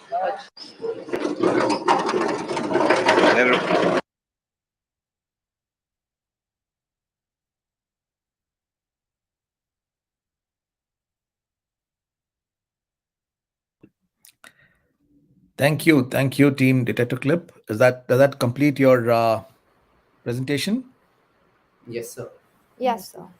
Okay, thanks for that lovely presentation. Over to the judges now. Ravi, you want to go first? Sure. Yeah, let me think through my thoughts here, because I love the idea, and I can see that the team has put in a lot of effort in its product evolution there. That's awesome. Quick question about, if you think about the product, the materials that you're using, right? All of that is anyone in the world can replicate in a lab. So what type of barrier do you think prevents other people from just copying and you said $10 a unit, just wondering, I mean, what do you envision to protect what you've created as a business, so that competitors don't come in and sweep your 13% market goals? So that's a very good question. So one major problem that any competitor faces in this field is that if you're ever looking at these distance measurement devices, so they all operate on existing technologies, be it sonar or lidar or any other sensing. So the thing is, if anyone else does try to replicate the product, they're going to face the same issue through patenting that anyone else will. They cannot claim it as theirs because there is no patenting feature. Plus, we also, if we plan to market them through corporates, government initiatives, and CSRs, that already establishes us as the maker of this. Well answered. Yep. Komal, would you like to go next? Yes, Aryan, really good presentation, and I think you guys are trying to tackle a very, very important issue in the world. So I like the premise of this. Question for you is: have you? We saw you talking to individuals in the video. Have you already established relationships with NGOs within India? Ma'am, although we've not established a very professional relationship in terms of selling the product to them, we have, however, gone to two major associations, and we have also talked to the head of the National Association for the Blind. So we did show them this product, and in all three places, we received extremely positive reviews because for them it seemed that the earlier products that were kind of established in the same field, they were all lacking in the part that they were very obvious, they were very big, and sometimes they were not doing the work properly. And Detector Clip, ma'am, it does all of that. Thank you. Neeraj? So, in terms of your go-to-market approach, have you considered going to any large corporates, large employer groups, and try to sell it to them so that they can give this away for their employees? Or I don't know how much the health insurance sector is developed in India, but you could also go to the healthcare insurance providers and see if they can give this free to the members. I think the way to get this adopted would be to really smartly execute on the channels. So I would like to hear your thoughts on that. Okay. Sir, so the first thing, the corporates, although we have not yet approached any corporates because we didn't want to approach until our idea was fully ready to go. And uh, currently, the prototype that we made, this level of the prototype, it is without the lithium polymer battery. And even though the calculations in the business model have been done keeping a lithium polymer battery in mind, since that will fit in our product and is much thinner, we have not yet professionally approached any corporates. However, judging by all the review we've gotten through various associations, we do project a positive future for that. Thank you. We still have 1 minute left if any of the judges want to ask any follow-on questions. If there are no questions, then... So Vijay, I have one more to ask. Yeah, please go ahead. In terms of the technology, I know I see that you use the LiDAR technology, and have you done assessment on what else is out there and why your technology will be superior than the other competing products out there? Yes, sir. So right now, I think there might be a little misconception there because we're using sonar technology for this model. The LiDAR can be incorporated for further models considering it has a higher range. However, the current market competition, even though it uses ultrasonics, for example, smart canes, those would be the most optimum example here. Uh, the smart canes are one very bulky, the four problems that we pointed out in the starting. So we when we talk to the blind associations, we learned that there. So currently they are having difficulty adopting any sort of smart cane. However, a product which is a clip-on, something smaller than a credit card and extremely lightweight, something that can be put in your purse. The prospect seemed very exciting to the people there. The person we interviewed, Yuvraj, he had a lot to say about the future prospects and its value for them. Well, thanks, Yeah. Aryan. We're completely out of time on the questions now. Judges, please go ahead and score.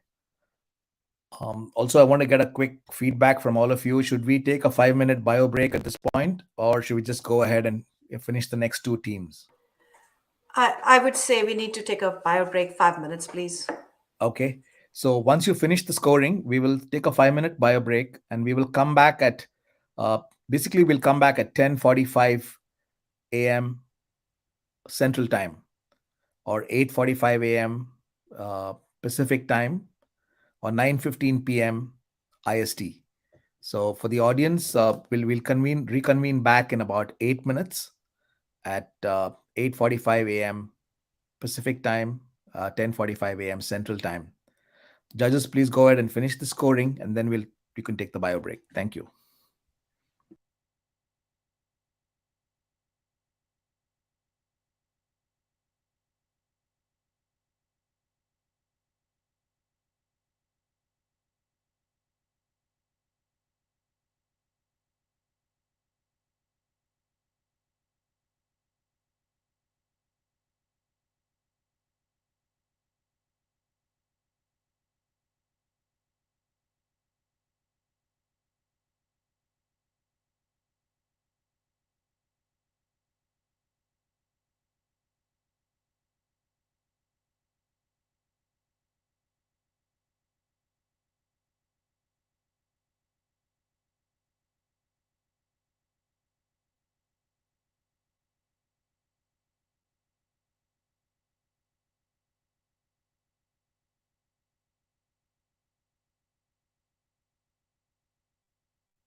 Ria, is your audio better now?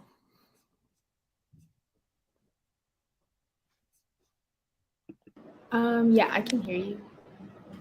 You can hear me? Okay. So do you want to come in and take over now? Yeah, I can try. I think I can hear better when there's less people on stage. Got it. Okay. We'll play it by the ear. If everything's okay with you, then we'll let you do it. Otherwise, I can always step in. The judges are they finished scoring this team. So what we can do is get the other next team on, which is Plastate from San Diego. Let's get them on the stage. Team Plastate from San Diego, can you please raise your hand so that we can bring you on stage? Trustee, can you help us to bring them on stage? Yeah, I can see some of them coming on. Fabulous.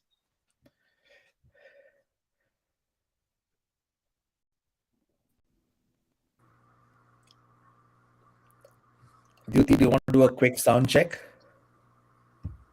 Can you hear me? Yes. Perfect. Duty? And do you want me to present right now or should I wait? Yeah, you could put up the initial slide. Okay, perfect. Ishan, you want to do a quick sound check? Hello, hello. Okay, there you are. You're good. Aditi? Hi. You're good too. Please let me know if Awesome. you guys can see the slide. Yes, we can.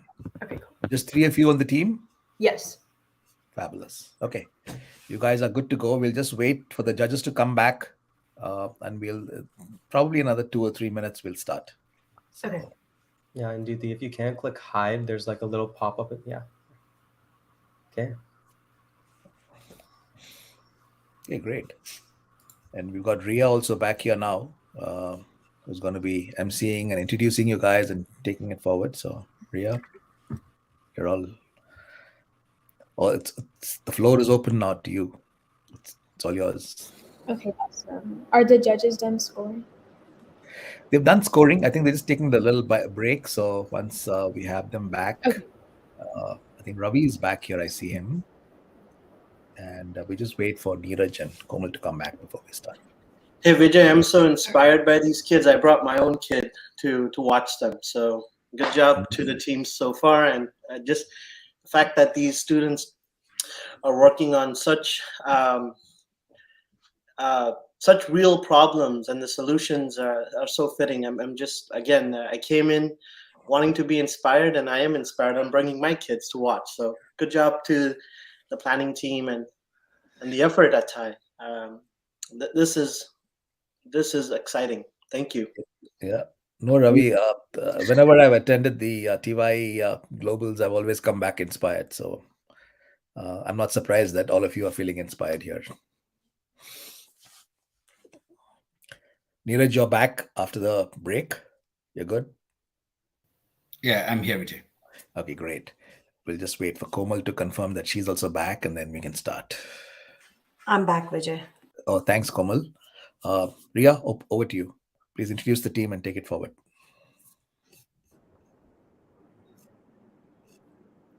Sorry, are we ready to go? Ria, can you hear us?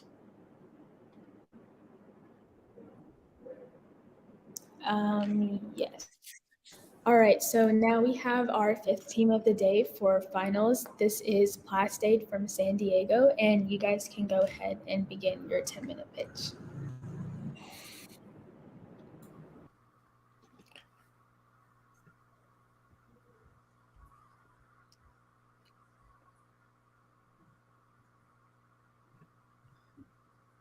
Wait, Duty, I think you're muted. Jyoti, you're muted. You want to unmute yourself? Yeah. Okay, sorry about that. I will. Can you guys see it now? Yes. Hi, we are Plastate. Like a band-aid. For the Earth. Hello, I'm Ishan Kapoor, the CEO and CFO of Plastate. Hi, my name is Duty, and I'm the CMO and COO of Plastate. Hi, my name's Aditi, and I'm the CTO of Plastade. According to the United Nations, approximately 7 billion of the 9.2 billion tons of plastic produced from 1950 to 2017 became plastic waste that's just ended up in landfills or being dumped. Plastic pollution is one of the world's most pressing problems, and it calls for a new way of thinking. The problem isn't shrinking. Over 50% of the plastic across the globe was made after the year 2000, and we aren't even close to being sustainable. Plastic takes up valuable space in landfill sites and is polluting our natural environment. We aren't the only ones to notice. Government and Fortune 500 companies are putting their money where it matters by making offsets and sustainability a $261 billion priority. We created Plastic so that people like you can start making a difference in their plastic waste footprint, all by yourself. As Dave Chappelle once famously said, modern problems require modern solutions. Plastide uses modern breakthroughs in genetic engineering and enzyme research to create custom bacteria that are able to transform household plastic waste into biofuel. Replacing fossil fuels with biofuels, fuels produced from renewable organic matter, has the potential to reduce some undesirable aspects of fossil fuel production and use, including conventional and greenhouse gases, pollutant emissions, exhaustible resource depletion, and dependence on unstable foreign suppliers. The crown jewel of Plastade is an enzyme called PETase, which is able to degrade PET, polyethylene terephthalate, which is what plastic is composed of. The first step is a one-time purchase of Plastade in the enzyme. Next, we're going to place the plasmid into the bacterial cell. After that, the bacteria replicates, expressing the enzyme, and this enzyme eats the plastic. This process sustains itself as the bacteria replicates. Why us? PETase allows our bacteria to eat plastic bottles, containers, and other similar products. As the enzyme breaks down plastic, the bacteria produces metase. The metase enzyme finishes the process by breaking down the plastic leftovers further. The combination of these enzymes, or superenzymes, alongside various scientific techniques at the forefront of biology, teaches your plastic the classic vanishing act, just this time without a need for a wand. After multiple test runs of looking through the best enzymes and enzyme combinations, we're proud to say that we're finally working on filing a patent to protect the intellectual property of our company. While this is great science, how are we going to utilize it? The first product we plan on expanding into the industry and treating plastics where they already are, landfills. We're trying to conduct research on treating large quantities of trash, like in a landfill, and getting degradation to sustain itself. It doesn't require energy, so our process itself is green too. Our second product, the Plastide trash can, is a fresh take on the household trash can. We're transforming a common household item into an efficient and environmentally friendly machine. Our second product has all of the features of the industrial trash can and more. It's portable. You can help the environment wherever you are. It also doesn't require Wi-Fi like other devices do, meaning that it can degrade and help the environment in any part of the world. Our process also sustains itself while maintaining safety for its users. The vast majority of plastic in landfills, 79%, is being left to naturally degrade on our Earth. Companies don't know what to do with the rest of it. No one else is putting that plastic to good use, besides us. The first model, used initially in our business-to-business model, uses the idea of selling a genetically modified version of the PETase enzyme. The enzyme will be treated on large amounts of plastic in landfills. This enzyme will be expressed through the bacteria Ionella sacchaensis through gene cloning and will degrade the plastic. This solution will be sold to companies in the form of a larger trash can and degrade the plastic as such. This is a 3D model rendering of our trash can, which we will sell to the public. This video is of the enzyme at work. PETase allows our bacteria to eat plastic bottles, containers, and other similar products. As the enzyme breaks down the plastic, the bacteria produces metase. The metase enzyme finishes the process by breaking down the plastic leftovers further, while not resulting in any odors. The combination of these enzymes, or superenzymes, alongside various scientific techniques at the forefront of biology, teaches your plastic the classic vanishing act, just this time without need for a wand.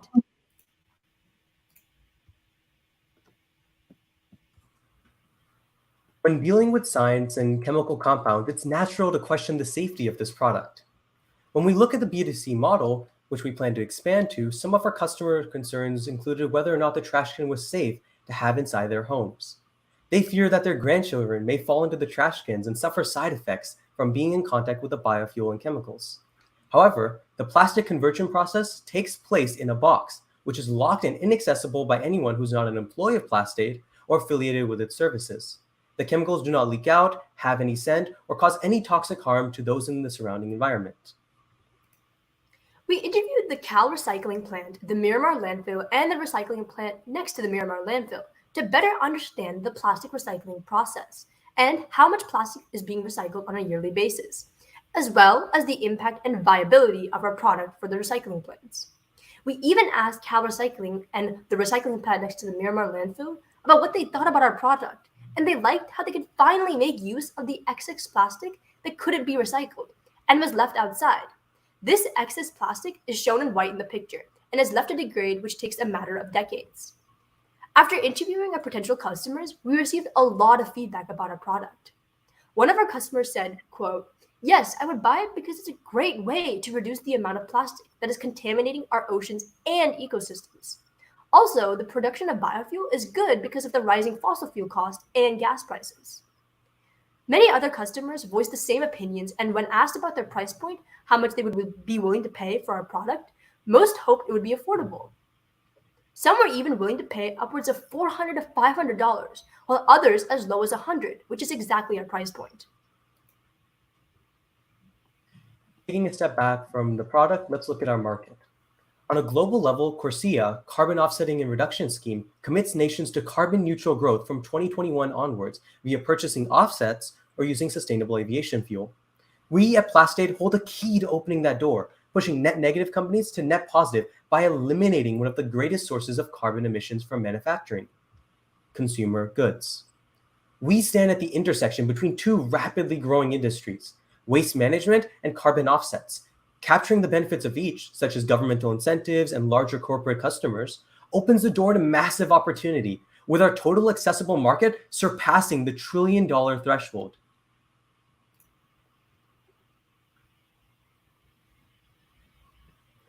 We're comparing our competitors on factors such as recycling options, convenience, user affordability, and how net positive these companies are. Our competitors are Agilix, TerraPass, and TerraCycle. However, not all of them have all of the same factors that we have. Plastade offers recycling options, convenience, user affordability, and we push companies to be net positive. As you can see, Plastade is better compared to its competitors. This will allow us to take the $261 billion market by storm because we're offering a superior product at a more affordable price.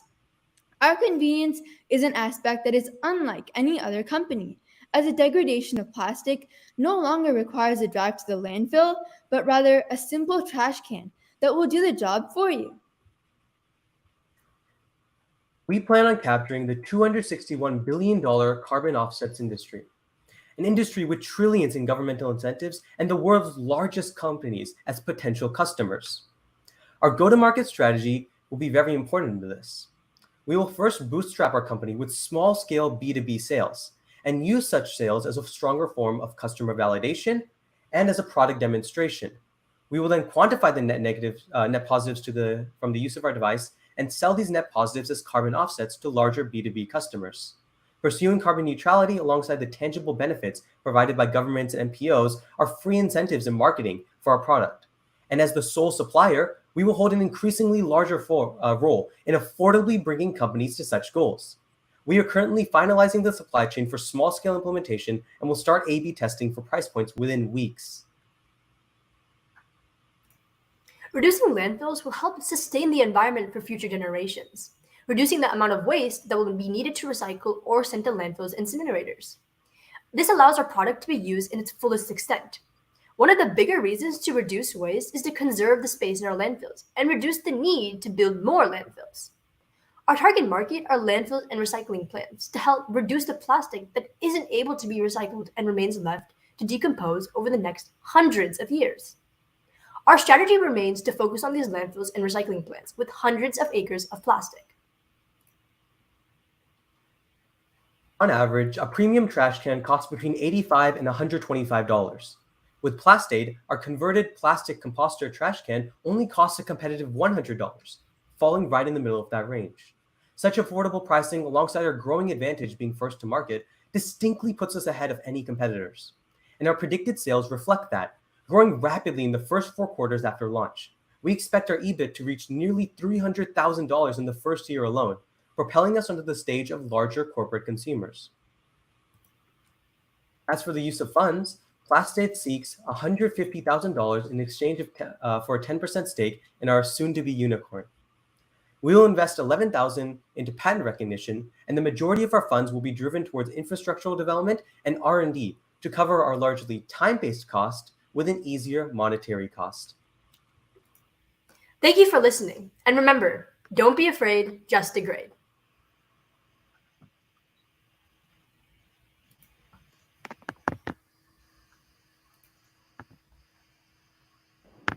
Okay, great job, guys. We are going to move on to a 5-minute Q&A session now, and we can start with any of the judges as long as we keep the questions short.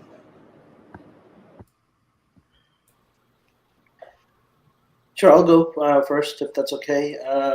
Hey, so I may have missed this. What's the byproduct of when the plastic gets degraded? That water solution, what is that at the end? What does the science tell you? What is that? So I can take this question. So what the science tells us at the end is that when we decompose plastic and turn it into biofuel, that's our byproduct, and we're going to sell that byproduct so we get extra revenue. So we have multiple sources of revenue from there. So you use the PETase enzyme and the metase enzyme, a combination of it as a super enzyme, and that degrades the plastic, the PET that we mentioned earlier, into biofuel. So that's our process. The biofuel specifically is made up of 2 commodity chemicals. One is TPA and the other is EG. Those are commonly used in coolants, and as such, they have a very large market and a fixed price. So while we can sell EG as a biofuel, we can also sell TPA as a commodity chemical for, based on the current market, a higher price. As for the exact pricing of that, for 1 metric ton of plastic being degraded, that results in about 9 tons of TPA and 4 tons of EG, which results in, based off the current market, as of today's market, right, it's about $15,000 US. So that, it's not a follow-up question. I don't want, but that sounds like a bigger opportunity to get yourself than what you're selling in your business model now. Just that's what it sounded like. Right. My question to the team is: you showed the video for the degradation process. It does not tell how much time does it take for that piece of plastic to degrade. Yeah, so for that plastic bag is shown in the video, it takes a matter of hours instead of decades. And for, as we discussed, like let's say you have 1,000 metric tons of plastic, it'll take in a matter of either a couple of days or a couple of hours as well. Okay, thank you. The rate of plastic degradation is largely based off of the ratio we have of bacteria to plastic. The higher that ratio, the faster it degrades. With our current B2B prototype, we're planning on having a 2-to-1 ratio, which means 1 metric ton of plastic will be degraded within, I think it was 3 to 4 days as of our current model. Very good. Thank you. You know, my question is really on for you to gain adoption. I somehow feel that the B2B channel is better than the B2C. Selling to consumers might be, you're going to hit a lot of compliance problems, and including safety regulations, right? I mean, but have you made an effort to contact waste management agencies? You know, I'm sure they have some kind of innovation arm where you can, you know, try to attempt to have a dialogue with them, show how your technology might work in the lab, try to do a small POC. Have you tried that? Yeah, we actually contacted the Miramar landfill in the picture and Cal Recycling, and they do have a system where all we would have to do is just put the enzyme on those. I don't know if you saw the picture, that the white stuff is all the plastic that's not recyclable, and the enzyme would just be put on there. So we did talk to them, and they do have a connection with us.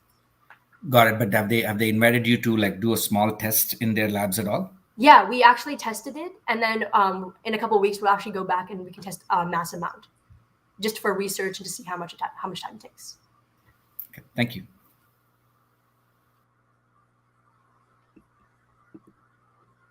We still have a minute left, so any follow-on questions from the judges? If there are none, then I would request the judges. I'll just ask one more quick thing. You're raising $150,000 again, and I just feel that the amount is too small. Can you justify why just 150,000 will be enough to hit the milestone that you're looking to hit? Yeah, thank you so much for your question. With regards to that, the process of expanding our product line is very closely related to the bacteria, of course, right? The actual cost of a container is very minuscule when compared to the bacteria itself. And the bacteria itself, as mentioned, only has a one-time purchase in the beginning. It has a small $75 to $150 cost to purchase the bacteria. And then after that, it will replicate, the colony of bacteria will replicate in size 2 to 3 times per day. As such, our cost is largely time-based rather than monetary. This means that rather than having to spend $500,000-$600,000 on developing this, like most biotech companies you probably heard of do, we instead have to spend 2 to 3 months to build up our colony of bacteria to the size required for a B2B sale. But after that, that colony, as long as we have the infrastructure in place, will replicate in size every single day, meaning we have a new B2B product being built every day at no cost to us. And again, the bacteria itself feeds and grows on the plastic. This means, and this is one of my catchphrases, you can ask Adi and Deepthi, I say this all the time, our product is our factory, where we have no cost to grow the bacteria itself. The process of selling it and leasing out our trash can to these B2B customers itself would allow the bacteria colony to grow. We can then come back and collect that whenever. Okay, we're completely out of time now. Thank you, Ishan, Dyuti, and Aditi. Judges, please go ahead and score this team. Thank you so much. Thank you. All the best. Ria, do you want to invite the next team on while the judges are scoring? Yeah, so if we could have the Silicon Valley team, Educare, raise your hands.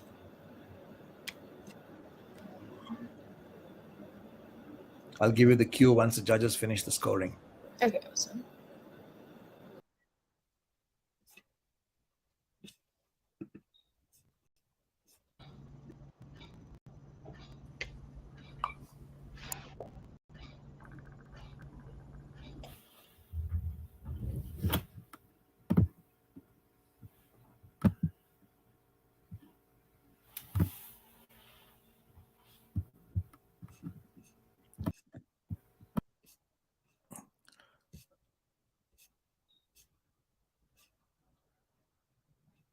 We have Akshay and Shreya. Could you do a quick sound check, both of you? Hello. Okay, good. Shreya, we can hear you. Akshay? Hello. Yeah, we can hear you well. Just two of you, or there's going to be some more team members? Geeta is also here. Okay, let's do a sound check with her too. All right, can you hear me? Yes, we can. Thank you, Geeta. You're good. Who's going to queue up the presentation? I will. Okay. You just want to bring it on screen so that we see it's all working? Yeah.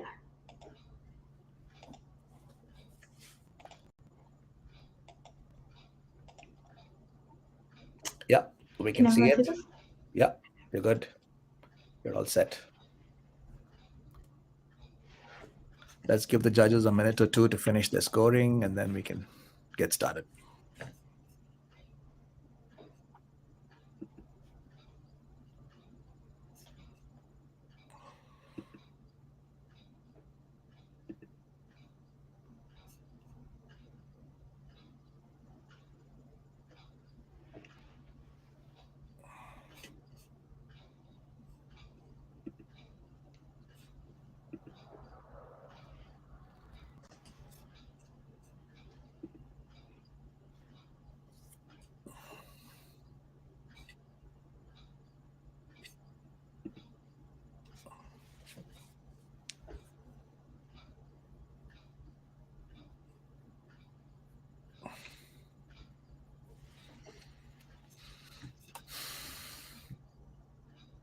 Thank you, Neeraj and Komal.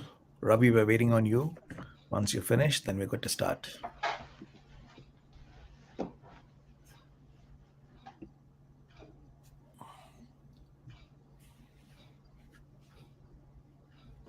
All right, he's good to Okay, go. great. All three judges have finished scoring. Ria, over to you. Awesome. So this is our last presentation of the day from the Silicon Valley team Educare, and you guys will have 10 minutes to do your pitch and then a 5-minute Q&A after. Good luck. I remember starting 9th grade with a million questions about advanced courses, extracurriculars, exams, and so much more. Fast forward to now, as a senior, I look back on the things I should have done differently. So much information I wish someone had told me sooner. And I know with the proper guidance, I would have been in a better position today. Unfortunately, I'm not alone. So at Educare, we're hoping to create an app to help high school students achieve their academic dreams. We hope to put each student on their individualized path to success and help them get into their dream schools. Educare's mission is to provide students with the guidance and resources necessary to achieve their academic goals and get into their dream schools. In addition, we aim to provide affordable prices so that people of all incomes are able to use our app. Our vision is to use virtual AI to become an online college counselor for students grades 8 through 12 and make sure that every student has an equitable opportunity in the college application process. I'm Shreya Morshetti, the CEO. I'm Geeta Chindakuru, the CMO. I'm Akshay Sahai, I'm the CTO. Every student can describe their aspirations and perfect future. However, many lack the means to make those dreams a reality. We filter down to 3 main things students are currently facing: reliability, availability, and affordability. We found that 44% of students use unreliable sources of information. This could be outdated information, biased information, and contradictory information. Next, availability. The average school counselor works with 415 students. This just won't provide each student the personalized help that they deserve. Finally, affordability. College counselors are the best resource out there. However, costing an average of $200 per hour just isn't in the budget for most families. First, we will market this app in the US. There are a total of 13.8 thousand school districts nationwide. Of the 15.5 million high school students, our main target market is the 10 million students who plan to attend college, as well as the 8.2 million living in households with an income of less than 100K. We will later market to international students who plan to study in the US. Last year, there were a total of 16.5 million international applicants. After doing our own extensive research, we found that an overwhelming 40% of students nationwide struggle on tests. On top of this, after surveying about 50 high school students, 71% said that they still had trouble making decisions in high school. We also asked students what would make them more likely to use our app, and many of them said if the app was able to personalize information and cater to each student individually, then they would definitely download. This led us to our main iterations of AI implementation and college-specific advice. Now let's take a look at how Educare actually uses AI to help students get into their dream schools. Educare's AI model is a cycle consisting of 4 different phases: collection, recommendation, analysis, and observation. The collection phase involves collecting historical and real-time data. This includes collecting admissions profiles from different colleges for students who got rejected or accepted, high school profiles, counselor insights, so this includes their responses to different questions students may have, which we use to train our AI chatbot, our resources database, and college website data. The observation phase consists of personalized user data, which the user puts in when they enter our application. This can be on the personal survey or the data they fill out when pulling in information for the admissions calculator. This includes information such as demographics, test scores, coursework, achievements, extracurriculars and awards, and interests and goals. Then we'll use our AI and ML algorithms in the analysis phase to create an effective admissions calculator, exam performance analysis for students taking diagnostic tests in different areas, training our AI chatbot to recognize different inquiries, and assessing a student's areas of improvements. Ultimately, the output is recommendation, which is personalized suggestions. This includes extracurricular recommendations, our AI chatbot answering different questions students may have, career suggestions, and personalized recommendations based on a student's areas of improvement to help them get into their dream schools. Now let's take a look at our patent pending solution. After the initial sign-in, students are given a personalized quiz that asks questions about their demographics, their school stats, and their interests and goals. This helps our AI gauge how to help each student individually.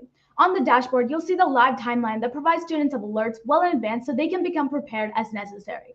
The to-do list below are step-by-step suggestions on how students can improve their chances at getting into their dream schools.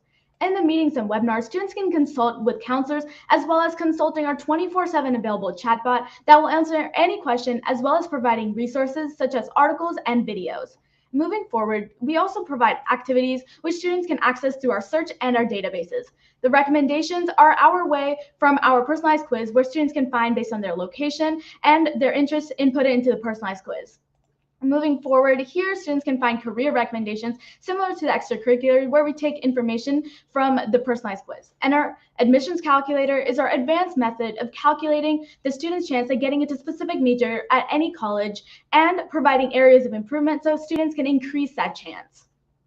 And then finally, we have our exam and college application preparation. Here, students can find in the exam an example of a question that the student got wrong. But along with an explanation, like most resources provide, we also have an in-depth analysis of where the student is lacking and recommendations on how students can improve that performance.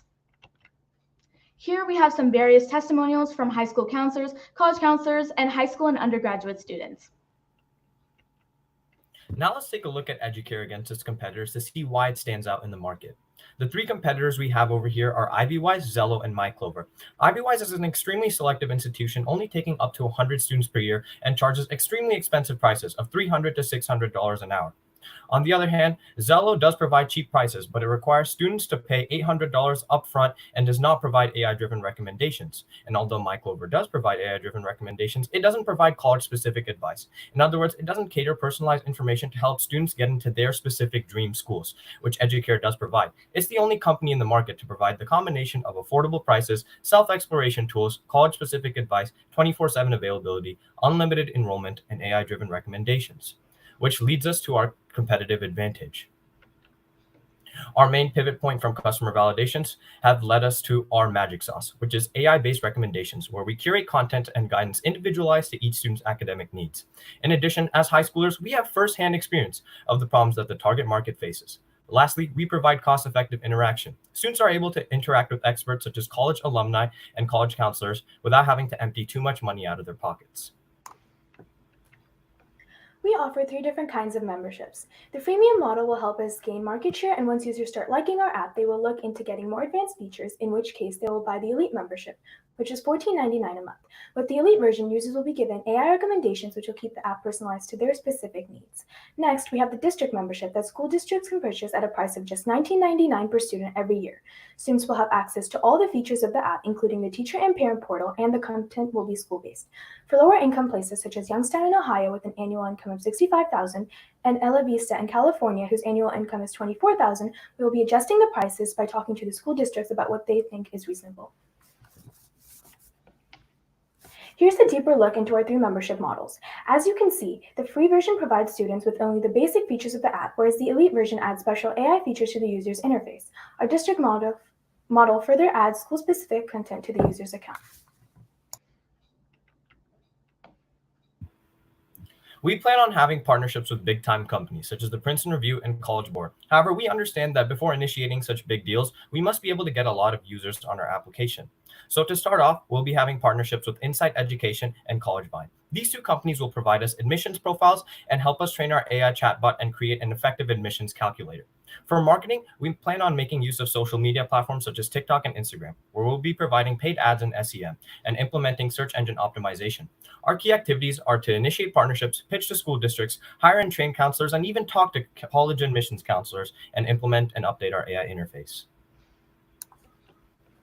As shown, our first-year gross profit will be much less than following years due to the amount of money we'll be spending on AI implementation and basic app development. After the first year, we will continue to invest 3.5% of our revenue in the research and development of our app so we can expand our reach and further appeal to our users. As for marketing and G&A, different amounts of our revenue will be put in both these areas each year. This year, in 2022, we hope to consult with counselors, collect data for our AI, have our initial app development, and begin our go-to-market plan. And in the first half of 2023, we hope to train our counselors through the pilot program, as well as conducting our beta testing. In the second half, we hope to launch the app with 13 counselors on board and holding 2 webinars per day. In 2024, we hope to have 38 counselors on board, have 3 webinars per day, and initiate partnerships with companies such as Princeton Review. And as we're becoming a bigger company, in 2025, we hope to have 100 counselors on board, have 4 webinars per day, partner with College Board, and start looking at the international market for students wanting to come to the US for college. We're asking for $300,000 of seed funding. This will get us through our AI data collection, have our initial app development, cover salaries for the first 3 months, help train our counselors, and cover most of our other first-year expenses. Thank you to all our mentors that helped us through this process. And thank you for your time. Are there any questions? Okay, we can go ahead and start the 5-minute Q&A.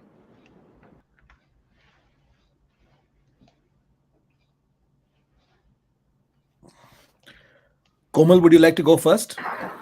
I just have one question.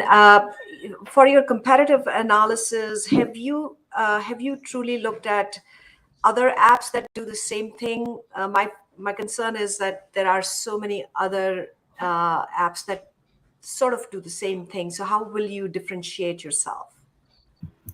Okay, I can take this question. So yes, we have actually taken a deep look into apps that are similar, and we did find that MyClover was most similar to us. And one way that we do differentiate ourselves is, first of all, we are working with corporate lawyers on filing multiple patents, and we're making sure that our intellectual property regarding our AI implementation in the application is protected. In addition, we're the only company in our market that is actually making a concentrated effort on trying to reach the poorer communities.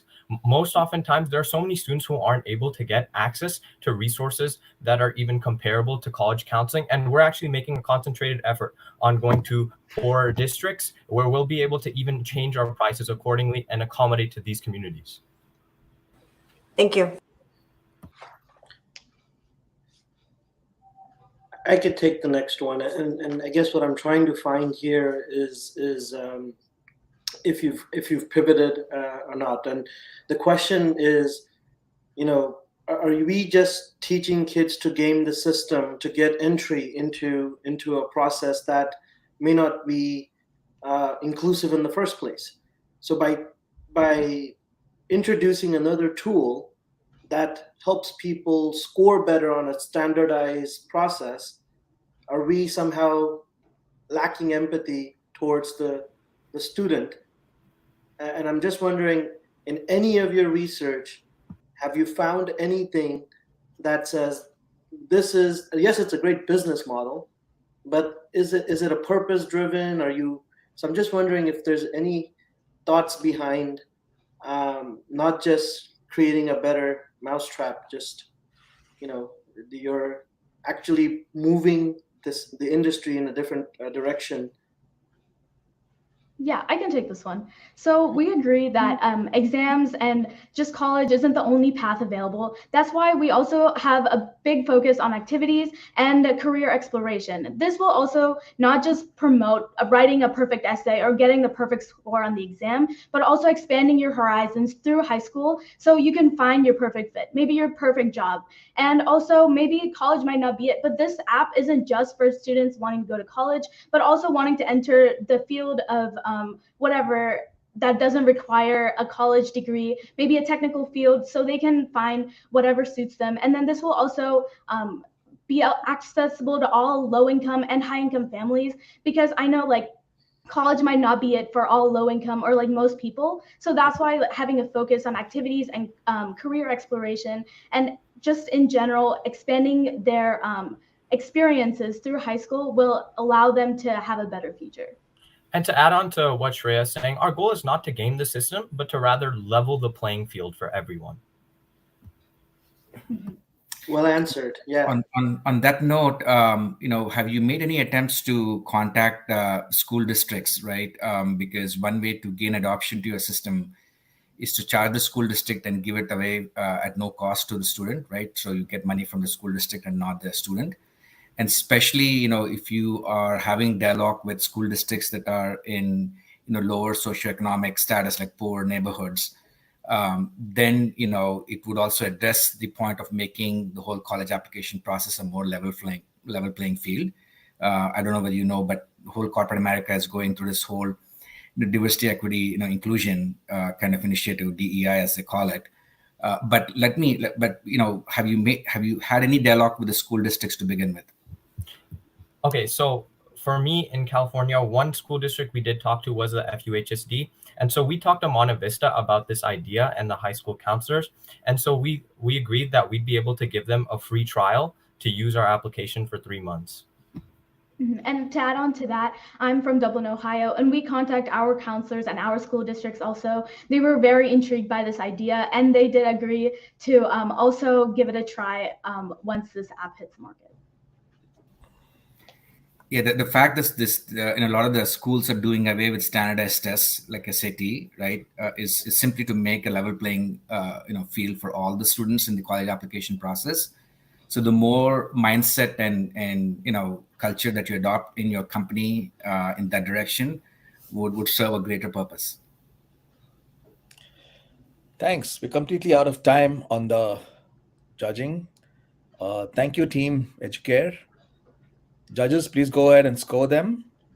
The team can drop off now. Thank you. And also, I'd request the judges, once they finish the scoring, to leave the platform and join the Zoom call for the deliberations. Trustee, can you please bring on the other guests that I just mentioned, Mayur, Ram, etc. Please bring them on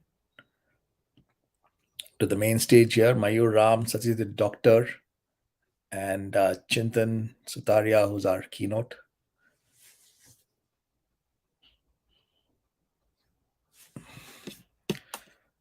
Judges, I'll be starting the Zoom call right now, so you can join there.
Neeraj, Komal, and Ravi, once you finish your scoring, please drop off from here, and you can join the Zoom call that I've set up. Thank you.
Trustee, do we have Chintan Sudaria on stage, please?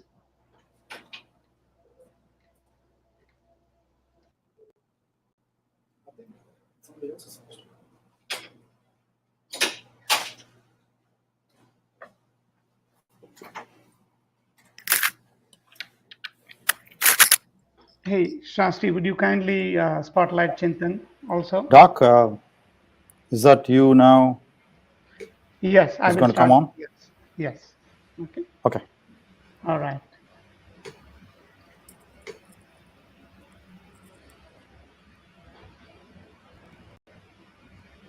Perfect. Hi, Chintan. Hi. Good to see you. Folks, it's my pleasure to introduce our keynote speaker, Chintan Sutaria. I have known Chintan for many years.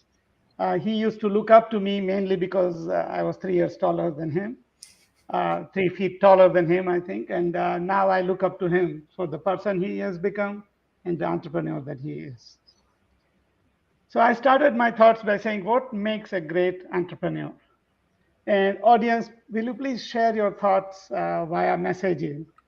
We have some amazing entrepreneurs here. I'm sure Chintan also would like to hear from you and what you believe makes a great entrepreneur. I'm going to share my thoughts with you. I have many more, but some of them, not a whole lot. So first and foremost, an entrepreneur has to be a Texan at heart. Big and bold. Big ideas, bold vision. And Chintan is sure one of those.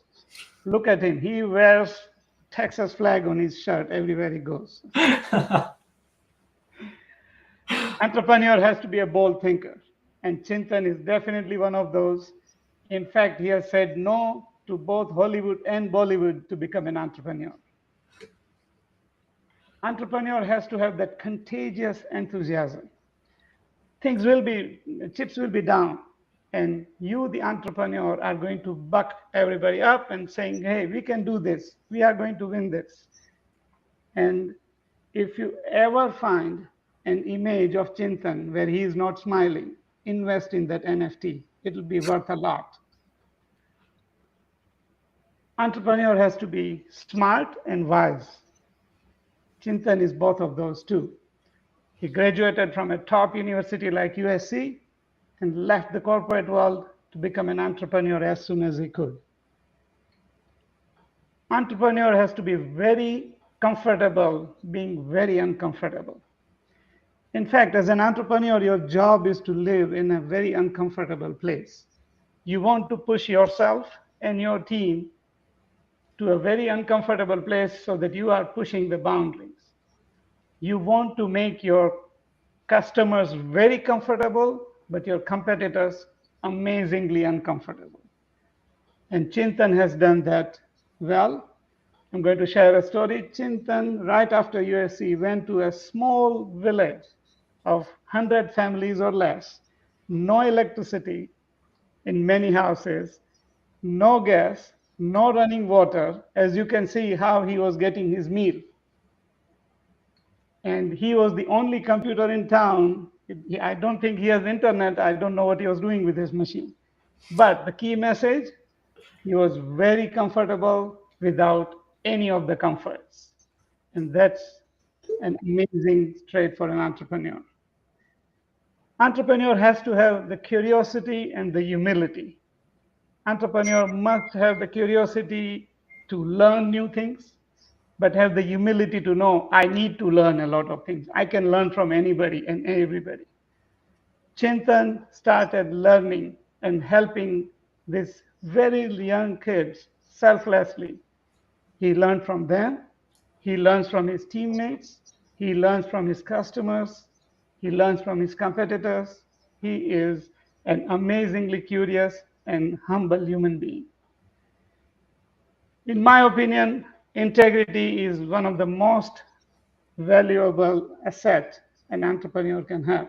And I'll share a small story about Chintan's integrity. When he was in India, as I was telling you, there was some bureaucratic glitch that he had to do something. And several people suggested, hey, why don't we hire an agent and we'll pay them and they'll take care of it.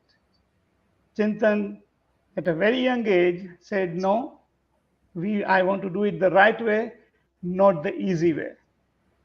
Integrity is at the core of who this person is. So please extend a warm welcome to Chintan Sutaria. Chintan, thank you for joining us as we celebrate these amazing entrepreneurs that you saw. Thank you. Over to you, Chintan. Thank you. I didn't know I could blush, but apparently I can. That was very very kind, and I think you found some nice, more old pictures than I thought. So Trustee, Chintan is going to present from his machine, and once he's done talking, then we'll do Q&A. So then please spotlight both of us. So Trustee, over to Chintan. I will stop sharing so Chintan can share. Okay, let's see. I'm going to try to share screen.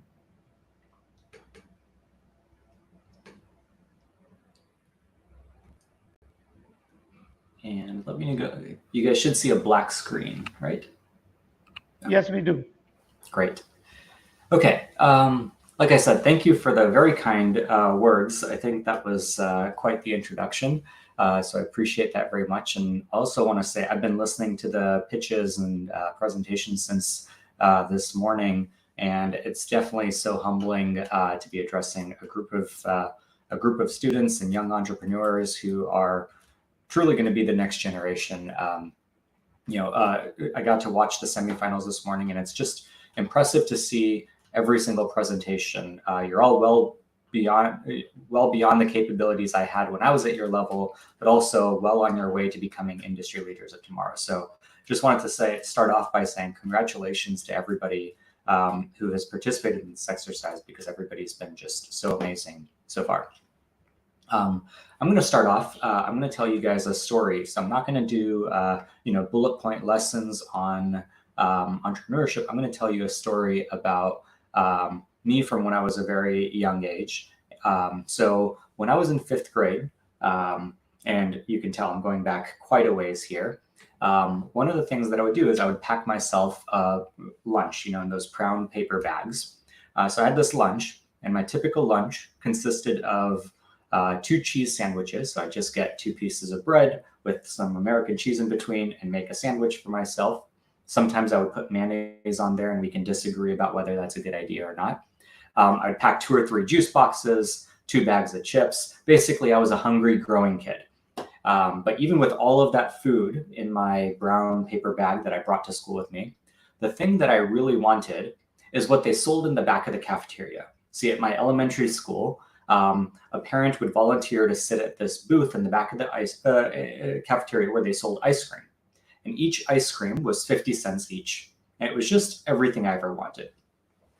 So it was the one that I liked the most. It was this thin waffle cone with soft serve in it. It was filled to the very top, and then they would cover it with this hard chocolate shell. And I went to school in Texas, so you can imagine on a hot day right after recess, or sometimes right before recess, depending on the day, this was what would make your day. And the picture here that you're seeing isn't exactly what we had, but it looks pretty tasty, right? And I'm guessing some of you are like me and getting hungry already. But the thing is, the cafeteria ice cream stand hadn't exactly figured out supply and demand, because if you didn't get there early enough, they wouldn't have this ice cream anymore. They had a version of this, which was just covered in peanuts. And so you'd have this peanut covered version of an ice cream cone. And so my first lesson that I'd like to impart to all of you today is that peanuts don't belong on ice cream. If you don't take anything else away today, it's that peanuts don't belong on ice cream. But really, that's not the lesson. The lesson is don't settle for anything but the best, right? So if you want the best ice cream, if you want the ice cream that you like, then go for that. And the best can be in a lot of different dimensions. It can be applied to the goals that you set for yourself, where I know at that age for me, if somebody said set a goal for yourself, I want to set a goal that I can achieve. But instead, I would say you want to set a goal where you shoot for the moon, You also want to set the best standards for the people who you surround yourself with and for the products that you create, right? You always want to settle for nothing but the best. So moving forward, one weekend, this is in the fall, right? So a couple months into school, my best friend and I are having a sleepover at my house, and we use the family computer at the time, and we start, we're just joking around, and we start making a funny newspaper. It's like a cartoon newspaper. And as you can imagine, it was full of the advanced comedic genius that an 11-year-old would have. So we were talking about zombies and farting and underwear, all the things that an 11-year-old fifth grader would do. And so we were really proud of ourselves. We thought it was hilarious. So we print it out, and I take it to school on Monday morning, and I show another friend of mine. And I say, hey, check out this thing that me and my friend Mirav made over the weekend. And my friend just thinks it's hilarious. He's cracking up, and he asks me if he can have it and he can show it to his friends. Right? And I said, yeah, sure, we can show it. So I hand him a copy of it, and he starts showing it to all the other kids in the class. And all of a sudden, it's what everyone's talking about, right? That morning, everyone's talking about this. So I learned a lesson that day, which was get the loud kid on your team, right? Team up with the loud kid. Because this guy, I gave him the newspaper that we had printed out, and he starts circulating it everywhere. But really, it's not about the loud kid. I think what it is that you need to have a go-to-market strategy. You need a way to bring your product to the market, and having that market strategy is just as important, if not more important, than the product you create.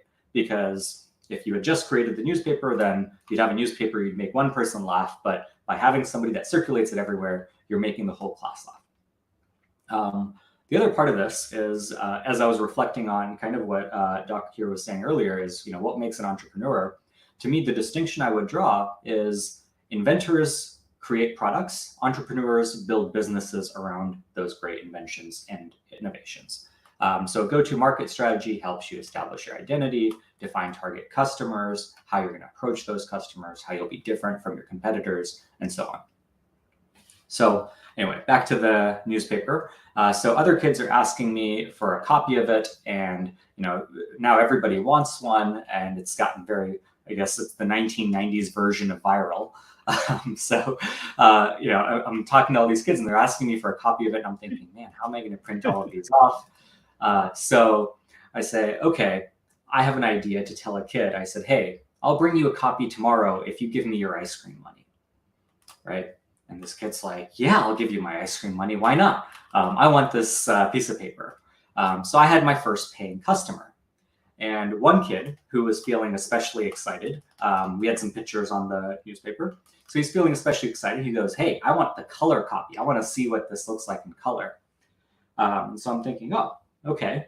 So that's where we come up with tiered pricing.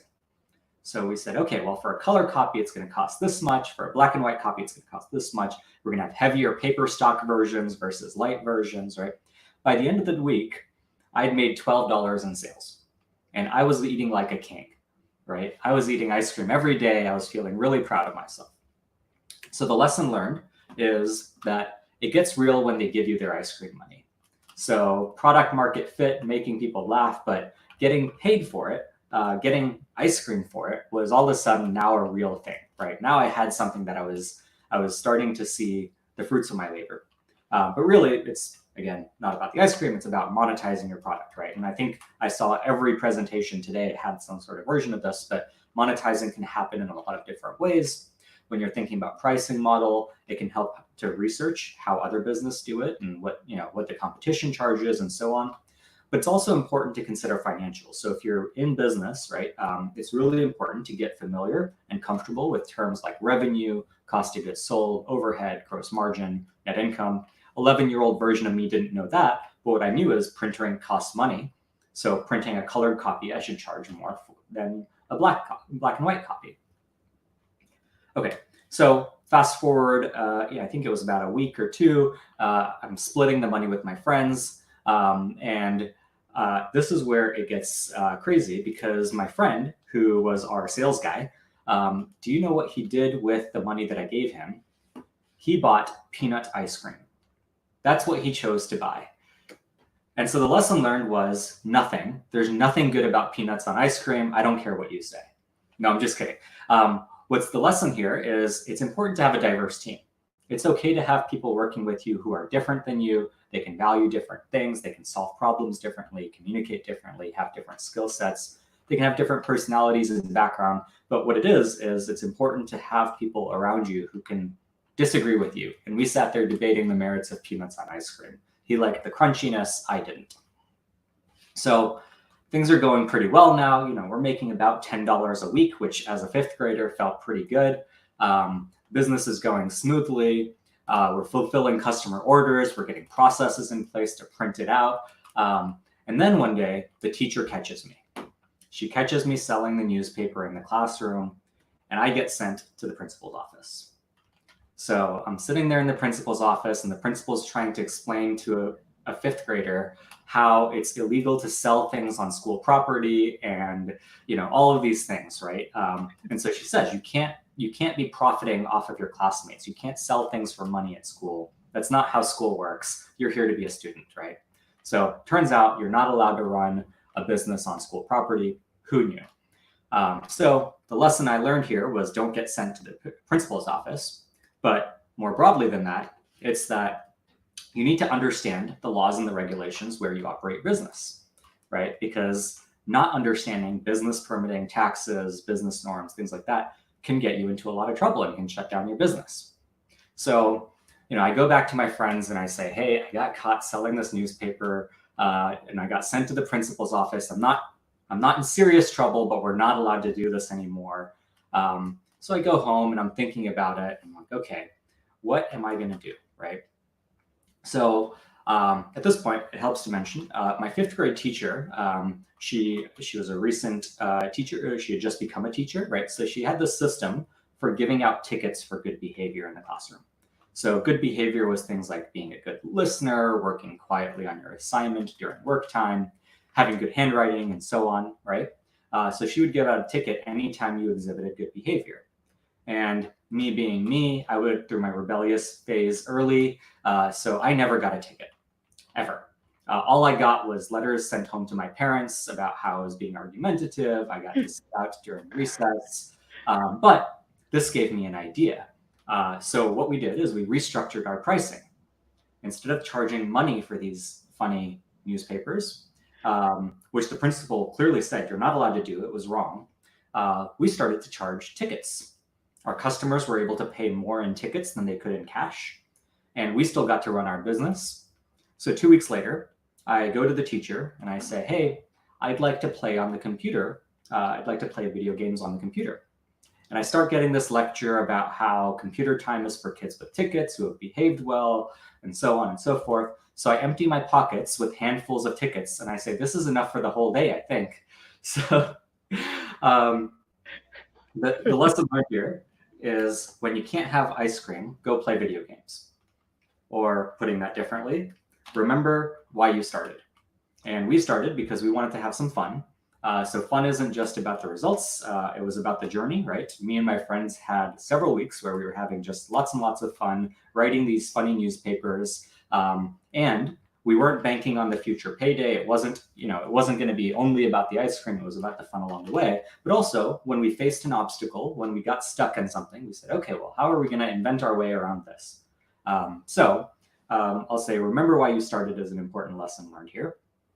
And of course, if you want to know how the story ends, I handed her the handful of tickets and she entertained me for an hour and said, okay, fine, you can play on the computer. She was very impressed that, we were able to get this far. But then after that, no more tickets allowed, right? So they closed the loophole and our business was over. But what I didn't realize at the time, and you win some and lose some. I also didn't get recess for a week as a result of this, but that's a different story. But what I didn't realize at the time is that this was my first entrepreneurial venture. It was my first foray into business. As far as I was concerned, I was just having some fun with friends, but what I was learning was business skills. There was a lot of lessons to be learned, which have stayed with me over the course of the years through the various business ventures that I've been a part of. And if you don't take away anything from my talk today, the one thing that I would say is there should be no peanuts on ice cream. No, that's not the real lesson here today. The real lesson is that I think you should think more about the journey than the destination. Even if there's ups and downs as you go, you should be able to look back fondly on it. My friends and I had so much fun writing the newspaper, and we're still friends, today. It was so much more fun to write the newspaper than it was to eat the ice cream. Not that we didn't enjoy the ice cream, but the newspaper writing was also fun. It's also important to learn from unexpected places. So don't give up when you face challenges, and instead focus on what lesson you're being taught through each challenge you have, right? And those unexpected places can come in a variety of ways. It can come through a business problem that you're solving. It can come from a math class. It can come from a friend that disagrees with you. It can come from all kinds of different sources. So whenever you face challenges in your life, it's very important to be thinking about, what am I going to learn from this? How am I going to overcome this?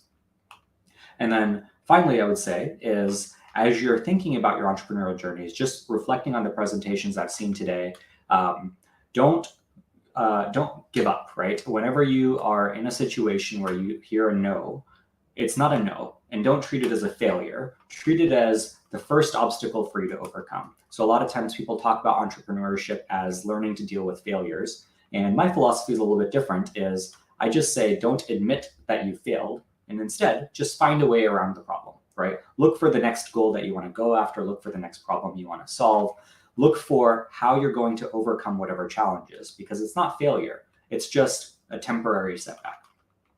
So with that, I want to say thank you all very much for the opportunity to watch your presentations and for the opportunity to speak with you today. And we're going to get into, I think, some questions here with Doc, and we're going to talk a little bit more.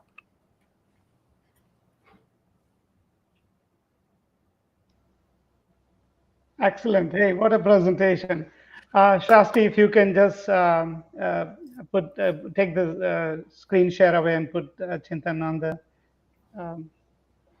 spotlight. Chintan, I will be asking the questions, so Q&A. Chintan, amazing talk. Okay, I think there is discussions on the chat here that people, the young entrepreneurs listening to you should learn storytelling skills from you. I think so I want to start by asking my first question, and a very important question. Did the principal want to invest in your business or no? She did not. I remember I was very, very scared that my parents were going to get a phone call. Fortunately, they didn't, and I just got sent back to class. So speaking of, I think one question I had is, speaking of parents, I think a lot of young entrepreneurs go through this challenge that they want to follow their journey, and the parents are worried, hey, if it fails, what happens? It fails. So how did you convince your parents, I think, that, hey, I want to do this?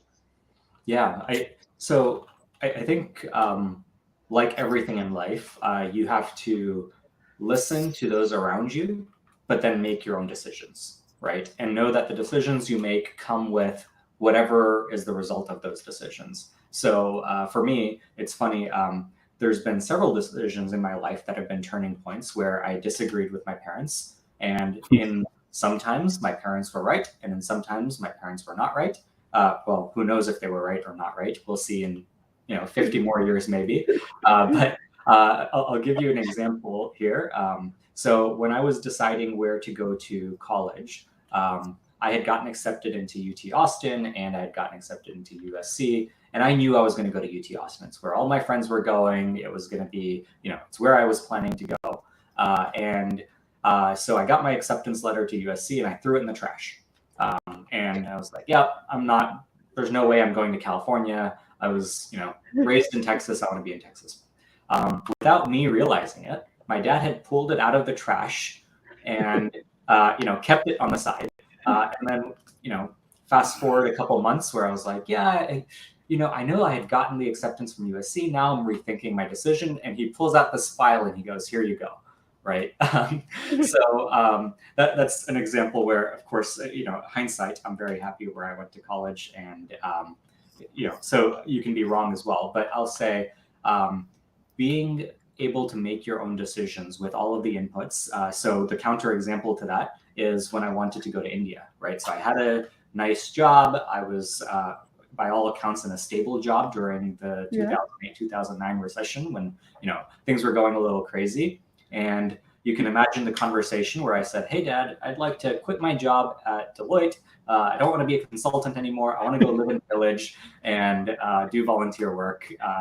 And he was like, "I think you've gotten crazy.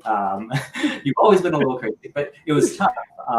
And so at that point, I took inputs from a lot of different people. I talked to friends, I talked to family, and ultimately I decided this is what I want to do. And it was the unpopular choice, but hindsight 2020, I'm so glad that I did it. So. Absolutely. In fact, even I'm glad you did it. I had all these nice pictures. So one of the things that when I speak with young entrepreneurs that they go through is, Chintan, I think I'd love your thoughts on it.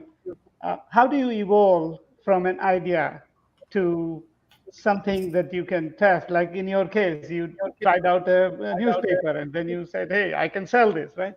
So how in real world, how do you evolve that? And aside to that is also, how do you prevent yourself from falling in love with the product and not the problem? Mm-hmm. Yeah, that's a great point. And I'll say even with all the experience and all of that stuff of launching products, I always have to check myself because it's so easy to fall in love with the products you create, right? It's like having your own little baby. You can get very excited about it. And so the thing that I always push myself to do is I'm in software. And so to me, it's before you write a single line of code, before you create mock-ups, you have to have somebody that wants to talk to you about the problem. If nobody wants to talk to you about the problem, then it's probably not a problem worth solving. And then when you come up with the solution, and because you've started at the problem, when you come up with the solution, they should be interested in talking to you about the solution, even when it's not ready. So that's the standard I use, right? Is if they're not willing to talk to you about the problem or the solution, maybe it's not a priority for them. And I can think of countless examples in our business where we've had that happen, where we say, look at this cool thing I built and everybody is excited about it. And then we try to bring it to market and nobody actually cares, right? And so I always say, before you write a single line of code, go find your customer, have them talk to you, express their frustrations with the problem. Yes. Chintan, other thing that young entrepreneurs that I work with have always been struggling with, I think you have a team and there are different ideas and there's a disagreement. Or a team member, you have a team of 5 and 4 are working hard and the 5th one is not doing. I'm sure you went through that in your school projects. That happens all the time. So how do you manage this disagreements between team members? Absolutely. So some background here. In high school, I would do speech and debate. And so I was very into formulating arguments. And so if you talk to my team today, one of the things they'll tell you is that I will debate for hours about something, if that's what it takes. So the ground rules are, nobody is allowed to say, I'm done talking about this unless there is agreement, right? But it's everybody's job to convince everybody else in the room. And if there's no convincing, then we haven't yet talked enough. And so that's one of the things that's been a big part of the way that I like to work is you have to be able to persuade, you have to be able to talk through a problem, you have to be able to use logic to convince others. And if you can't just say, trust me, right? That's not enough. You can't just say, because I said so. Yeah. You have to be able to talk to each other openly. The second thing I think is, so the first is talking openly and without limits. The second thing I would say is that you have to have a foundation of trust, right? Meaning that people have to believe that you have the same shared vision, the same shared ideas, the same good intentions as they have. And if everybody believes that the intentions are good, then it's easier to believe that we can collaborate on the problem. Come together, yeah, absolutely. Excellent. One of the other things that young entrepreneurs tell me is when I'm talking to them is that they are, I think they're shooting for the moon and that idealism is amazing, right? But sometimes I think they lose sight of the fact that I think it's worth celebrating small successes that will lead to something really big. How do you institute that in your team and others? Yeah, I don't remember where I heard this, but somebody smarter than me one day said, to go to the moon, you have to build the rocket first. And before you build the rocket, you have to pick which screw is going to go on the rocket. And yet, there's a lot of tedious things that happen before you say, I want to go to the moon. And so from that perspective, I would say, shoot for the stars, shoot for the moon. That's totally good and good for inspiration, for, I think at least the presentations I saw today, nothing tells me that these guys can't. In fact, I think they're pretty far into that journey already. But at the same time, you have to think about, okay, now that I want to go to the moon, how am I going to get there? You talked a little bit about disappointment. I think I want to take you back there and saying, from a customer, one of the challenges that young entrepreneurs face is when they are putting competitive charts, right? Unless they are going into a world where there's no competitor, which hardly there is any space, very few spaces left like that. How do you compete with the big guys who have a lot of money? And they are always asked by people, hey, how do you compete with this? And they are disappointed. So give me something as to how do they compete and how do you deal with disappointment of being small? Yeah, that's a great point, and actually one that hits really home to me. So when we started CalcuQuote, we were a brand new business, right? It started with just me and then like one or two other people, and we were going up against a company that had been in business for almost 20 years at this point. They were valued at, I think, like $500 million or something, right? They were huge, and we were nothing. And what we did is we said, well, let's see what we can do on the first customer where they use a competitor, right? And what we focused on was, let's find the most enthusiastic customer that we can of theirs and convert them. And so on their website, they had listed like customer testimonials. They had like a dozen or so testimonials. And I cold called every single one of them.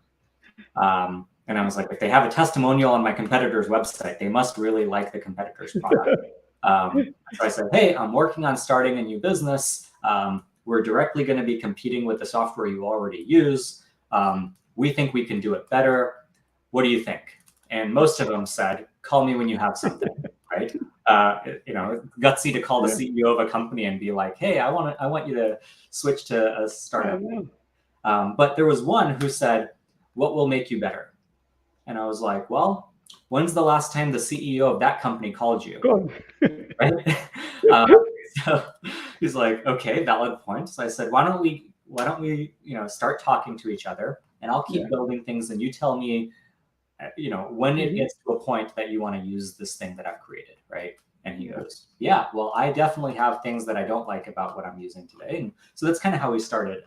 In general, I think it's actually, and maybe this is counterintuitive, but I think it's easier to go after the big companies than it is to be the big company. And the reason I say that is because big companies have established themselves, but that means the small company can come in and chip away at it, right? And so from my perspective, I think go where the big companies are, because you can come in and start taking market share away for a year before they even notice. And that's exactly what happened in this case. So I actually sat next to the CEO. It was pure coincidence. I was sitting at an airport gate, and the CEO of this company was on my same flight.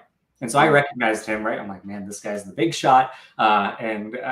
So I go approach him. I say, hey, you probably don't know me. My name is Chintan. I am the founder of CalcuQuote. And he goes, oh, I know you. It's like, oh, okay. Well, it's nice to meet you. I've looked up to what you've done. And he's like, look, you kicked us out of North America. The next fight's going to be in Europe, and we're ready for you. And I said, great. Now we've got a competition on our hands. But it was exciting. It was validating to see that even the big guys had seen us. In fact, Chintan, I had very similar experience. I was sitting next to somebody traveling back from Europe, and I didn't even know who this person is. Frankly, this person was being a little bit obnoxious, but I was really nice and helped him out when in a long flight. And it turns out he went on to become one of the biggest customers for us, right? He helped us so much. So it always is nice to keep being on a plane. You run into people. Let me ask you something very different, I think. from a teen mix point of view, from a teenagers, I think it's when you are young, many times we do things we like to do as opposed to what we need to do. And that also comes to the team composition, right? How do you make sure, okay, so can you talk about, hey, how do you balance personalities and skills in a team composition? That's a tough one for me. I'm one of those people who, when I get in the zone of doing something, I'm more passionate about what I'm doing and being good at it than a specific thing that I do. But the one thing that I really don't like doing is accounting. So that's my thing, right? Is I don't like doing it, and I think surrounding yourself with people who are good at different things is challenging to do at first because it makes you uncomfortable. But if you've done it right, then what happens is they recognize when they're better at something than you, and they're not shy about saying that. So the accounting example really hits home because it was like 2018, and I was sitting there, doing regular bookkeeping work, and one of my coworkers comes to me and she goes, "Hey, I'm going to stop you from doing that. Give me access to the accounting system, and I'm doing it from now on." And I was like, "Well, you don't know how to do it. You haven't done it before." And she goes, "That's okay. I'll figure it out because I'll be happier doing that than how unhappy you are when you do it." So it was a very bold thing. I was like, I don't know if I'm ready to let go of this. But from her perspective, she's like, "I see how miserable you are on the days that you have to do this. So we're going to fix that problem." So I think surrounding yourself with people who are able to just be different than you. I didn't know this person had an interest in doing this or that they were good at it, but they were different than me. And it turns out that there was this happenstance thing that they said, "I'm going to take this off of your plate." Chintan, did you raise money? If yes, what helped you during that journey? If no, what made you decide, hey, I don't need to raise it? We did. So in 2016, we raised a very small amount of money. And what I was having the battle back and forth in my head of like, how do we do this? Because actually the month that we raised money, we were actually cash flow positive. Like we were on this journey as a SaaS business and we had gotten to a cash flow positive point. One of my mentors, I was going back and forth on this and I was asking a bunch of people trying to build a decision point. And one of my mentors gave me some really good advice. And he goes, what you have has product market fit. You're attracting customers. And we were doing it at the rate of like 2 or 3 accounts per month at that point, right? And he goes, well, you could keep doing that, but imagine you're going along steadily and then somebody else comes along with a rocket ship and passes you. How are you going to feel, right? And I was like, okay, that's not going to feel good. But like, there's no other competition, like the only existing competition we're beating anyways. And he's like, sure, but like, how long will that last? So his advice was, if you have product market fit, then use the money to scale. And so that's what we did is we used the money and we did 2 things with it, actually. The first was we used it to scale. So we hired a sales team and, we did all that.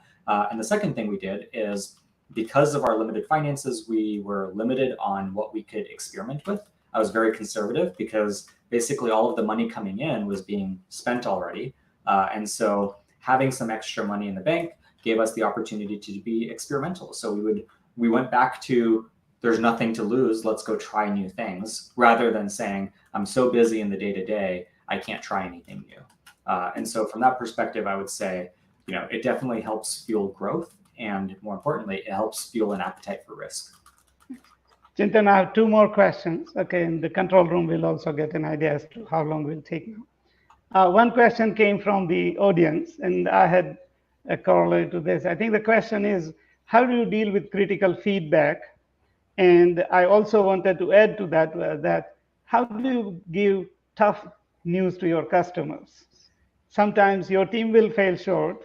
You have bad news to take to your customers. So can you talk about both customer giving you critical feedback and how do you give tough news internally or externally?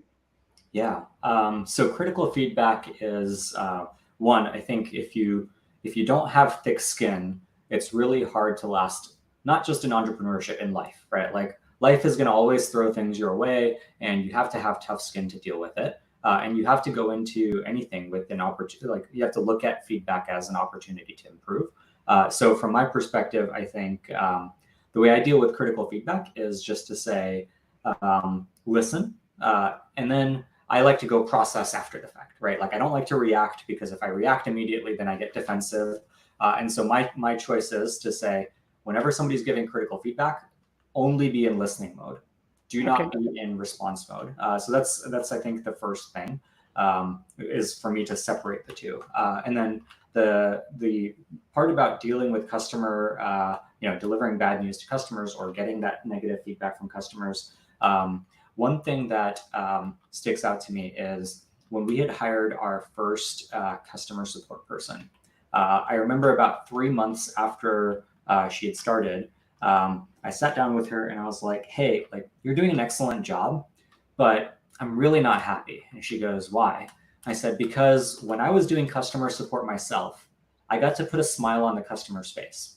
Now you get to do that, and I only get the problems afterwards, right? So I only get the escalated issues rather than the easy problems to solve. And that was really challenging for me because I liked putting a smile on my customer's face. I liked being the one that they trusted and came to with, all those smiles made up for the one time that a customer was unhappy, right? But as you grow, you have people taking care of the easy smiles, and now you only get the really big messes that need to be solved. Yes. And so that's a hard thing to deal with. And I think what you have to realize is that there's other, you have to find other ways to motivate yourself and find happiness. Part of it is intrinsic. You just, do you enjoy what you're doing? Do you believe in the mission of your company?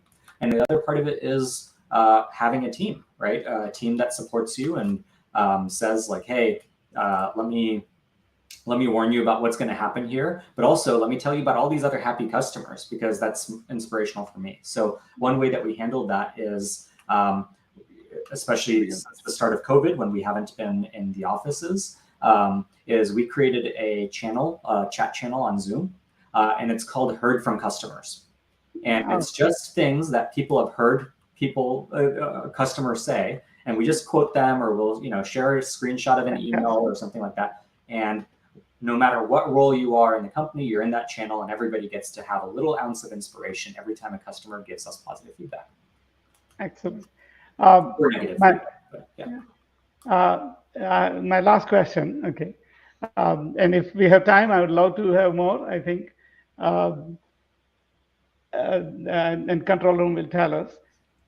Can you talk a little bit? I think one of the things that I've found is working with young people in whether in high school or college or other things. I think they have so many ideas. So can you talk a little bit about clarity of mission, clarity of roles, and how do you see those? Just talk a little bit on that. Yeah. So one of the things we went through last year was we were formulating our strategy, and we go through this offsite every year. We didn't do it during the first year of COVID, but we work on strategy and who do we want to be, and what are we going to be working on, and that kind of stuff. And one thing that we did differently last year is we said, for every strategy point that we come up with, every strategic initiative we come with, we have to come up with one that we won't do. So by choosing this, what have we chosen not to do? And that was a really important thing, because it's easy to get into, well, we could do this and this and this and this and this, and there's 1,000 things we could do. But instead what we did is we said, no, for every one you choose, you have to decide what you won't do. And so we've reframed our strategic planning to say, our strategy has to be just as much about what we won't do as what we will do. And that's helped us focus on the important things rather than getting distracted by every shiny idea that comes along. Excellent.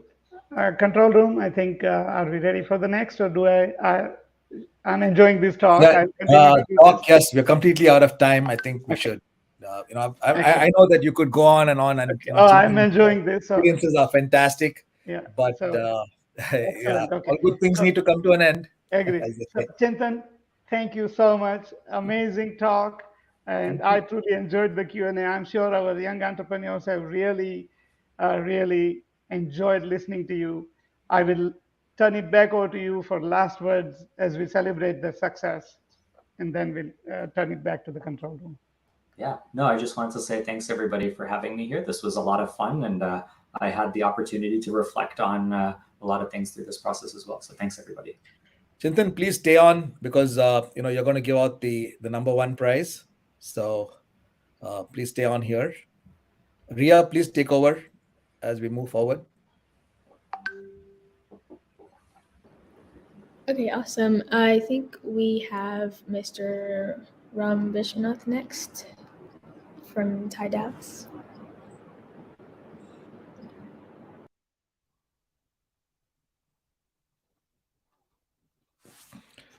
Ram, please go ahead.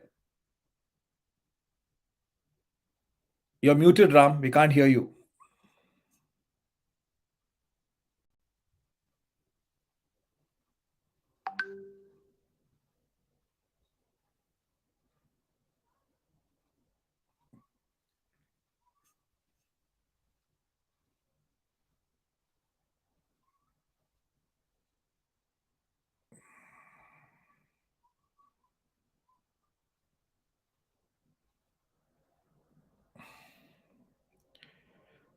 Ram, we can't hear you still.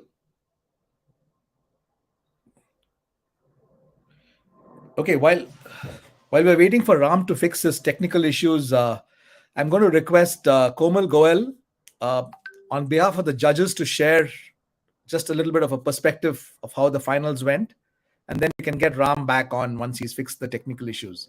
Komal, would you like to briefly speak on behalf of all the judges?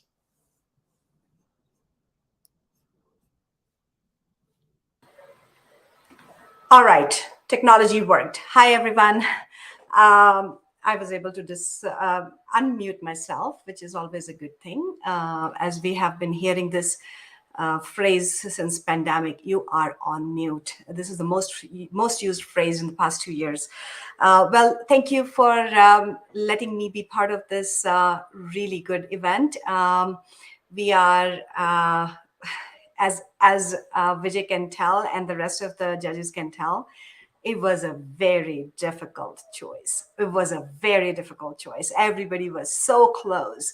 The first prize does go to Vijay. Can I say that? Komal, hang on. No, Okay. we'll come back with the award ceremony. So, Let's talk about okay. the judging process a little bit. So the deliberation took us longer than we expected. We were thinking it'll be just go quickly, but because you guys were so good, all of the teams were so good, it took us a little bit long to finalize the winners. So thank you again.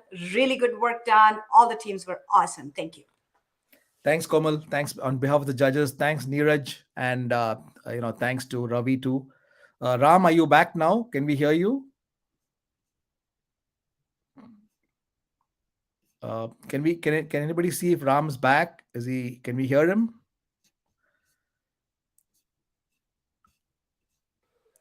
I think he left the stage. Okay. So Ria, then let's move on to the next. Ram can come back at the end. I'll move on with the award ceremony. I think this is something that everybody's been waiting for. You just heard Komal on behalf of all the judges saying how difficult it was to decide the winners. So over the last 2 days, we've had the semifinals and the finals. So we'll start off with the track awards, and we had 3 tracks and we had 5 awards in each track. So I'm going to request Mayur Mehta. Mayur, are you there? Yes, Mayur is there. I'm going to share the screen and give me a minute, please, while I pick up this and share it. Yeah, are you able to hear me now, Vijay? Yes, we can, Ram. Okay, I'm ready. I will keep my comments short, or you just tell me when my presentation comes up. Please go ahead. Yes. Or is my presentation coming up? Trustee, can you queue up Ram's presentation? I'll bring up my presentation. I'll bring up the presentation. Just a second. There you go. Yeah. Are you able to see that presentation? The presentation should come up. No, this is a keynote presentation. You need to bring yours, Ram. Okay. It should be coming up anytime. Is my presentation coming up yet? Not as yet. Okay, if one second.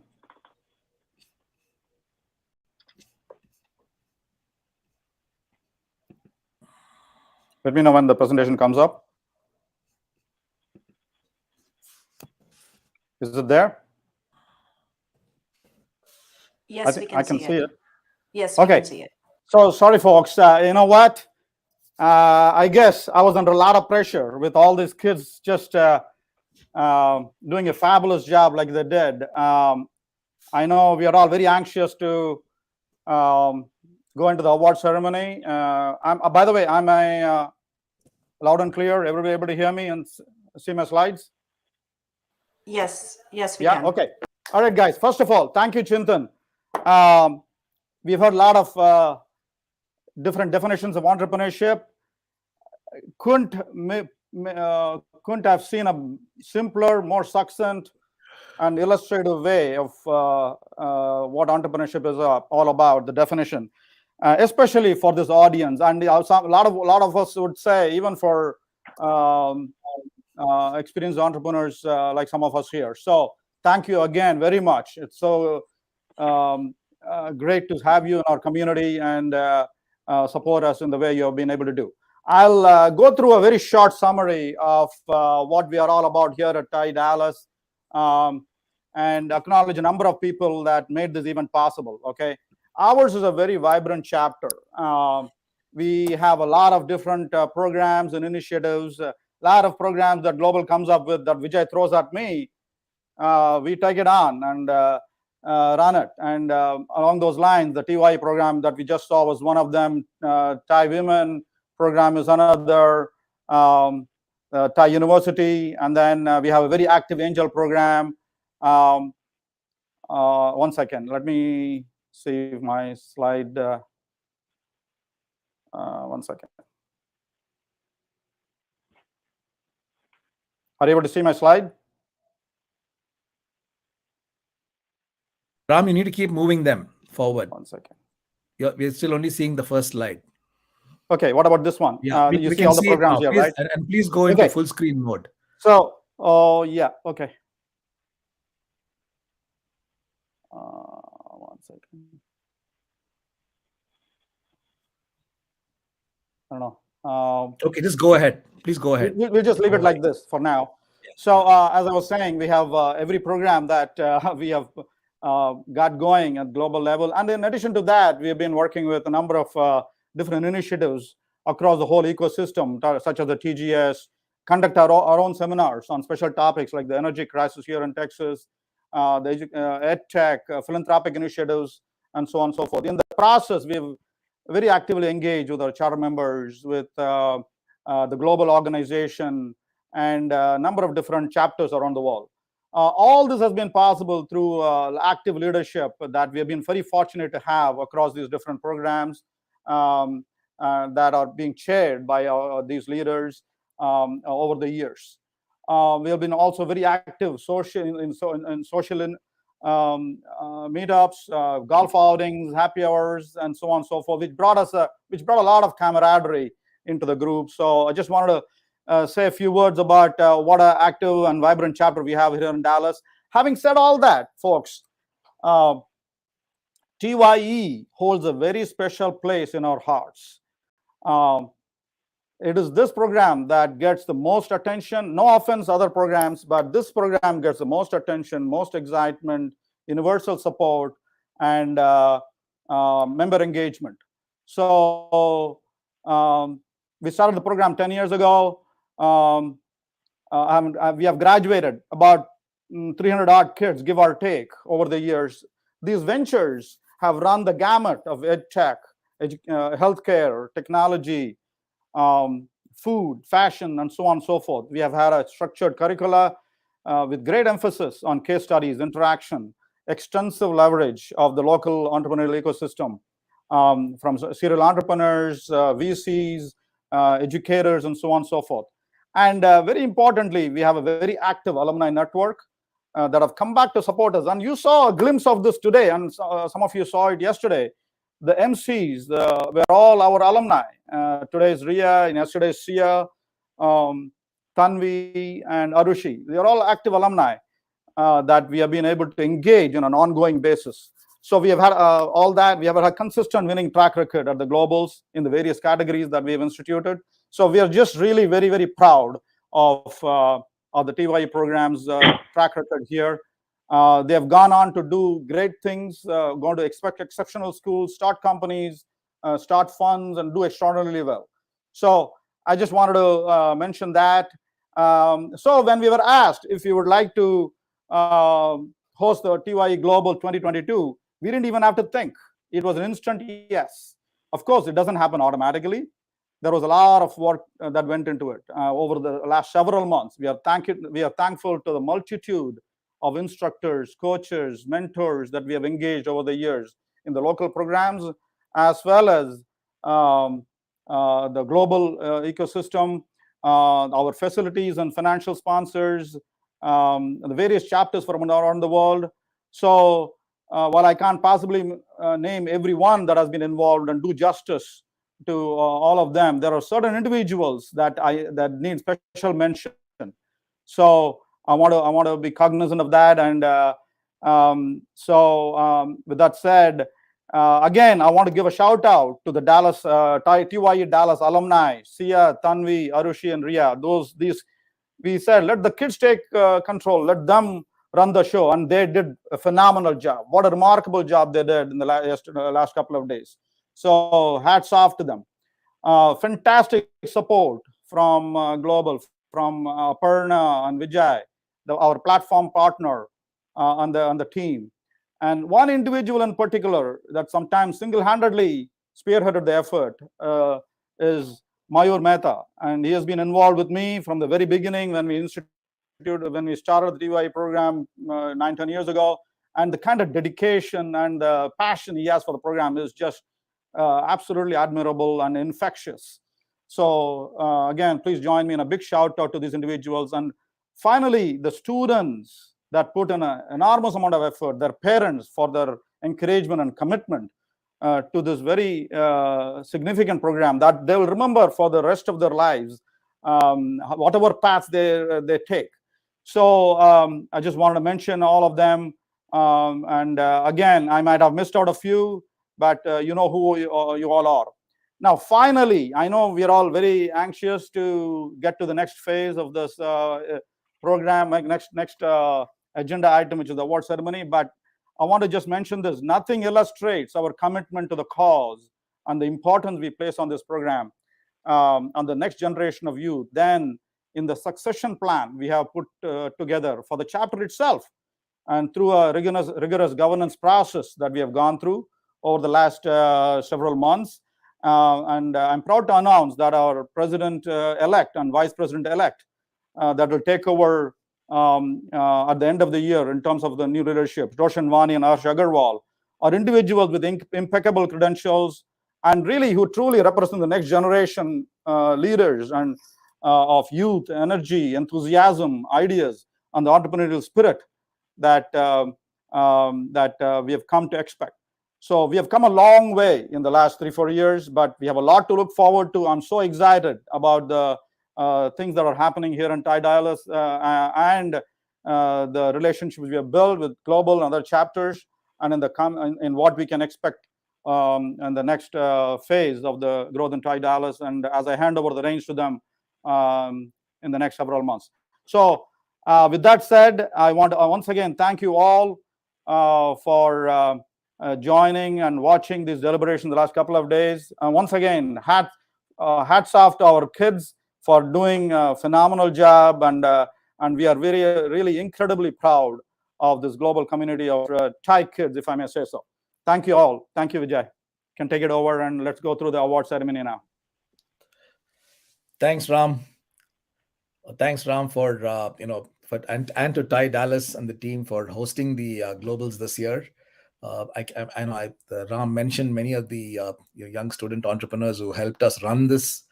Mayur and Doc, of course, have been great pillars in putting this whole thing together. So along with Ram, so I think thank you all for taking on this, and of course Aparna from my team and has been the program manager for TYE, and she's done a fantastic job. Okay, we're coming to the most interesting part, and this is what all of you have been waiting for. This is what all of you have been working towards: the award ceremony.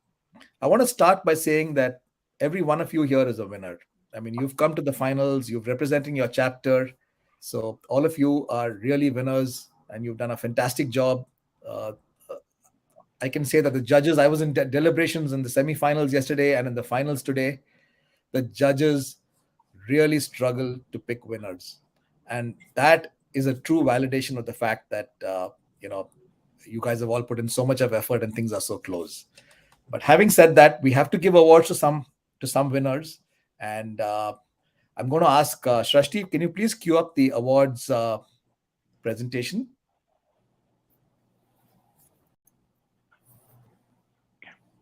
All right. Thank you. Can you go back to the first slide, please? Yeah, so this is the award ceremony for TYE 2022 Globals. Please move the slide. We're going to present the awards for track 1 first, and I'm going to request Mayur Mehta to do the honors here. As the slides move, he can call out the names and thank the awardees. Sure. Mayur, over to you. Thanks, Vijay. So I will not take any more time, and let's get right to the awards. So the first one will be the best elevator pitch for track 1 is going to Team Ground Up from Vancouver. No, I think there's a particular order. Can you just go through that order, Mayur? Yeah. Okay. So the Maker Faire Award goes to... No, one second. Best customer validation. Please look at the screen and just go through this order, please. Best customer validation goes to Detector Clip from TYE, Delhi. Next screen. We had a tie for the best customer validation. So there's also Fact Technologies from TYE Dallas. Both of them won that award together. Congratulations to them. Congratulations to best customer validation. Next one. Best teamwork goes to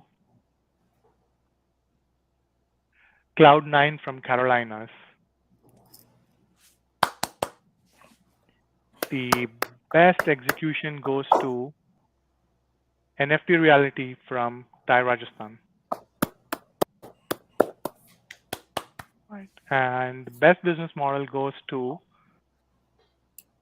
Ground Up from TYE Vancouver.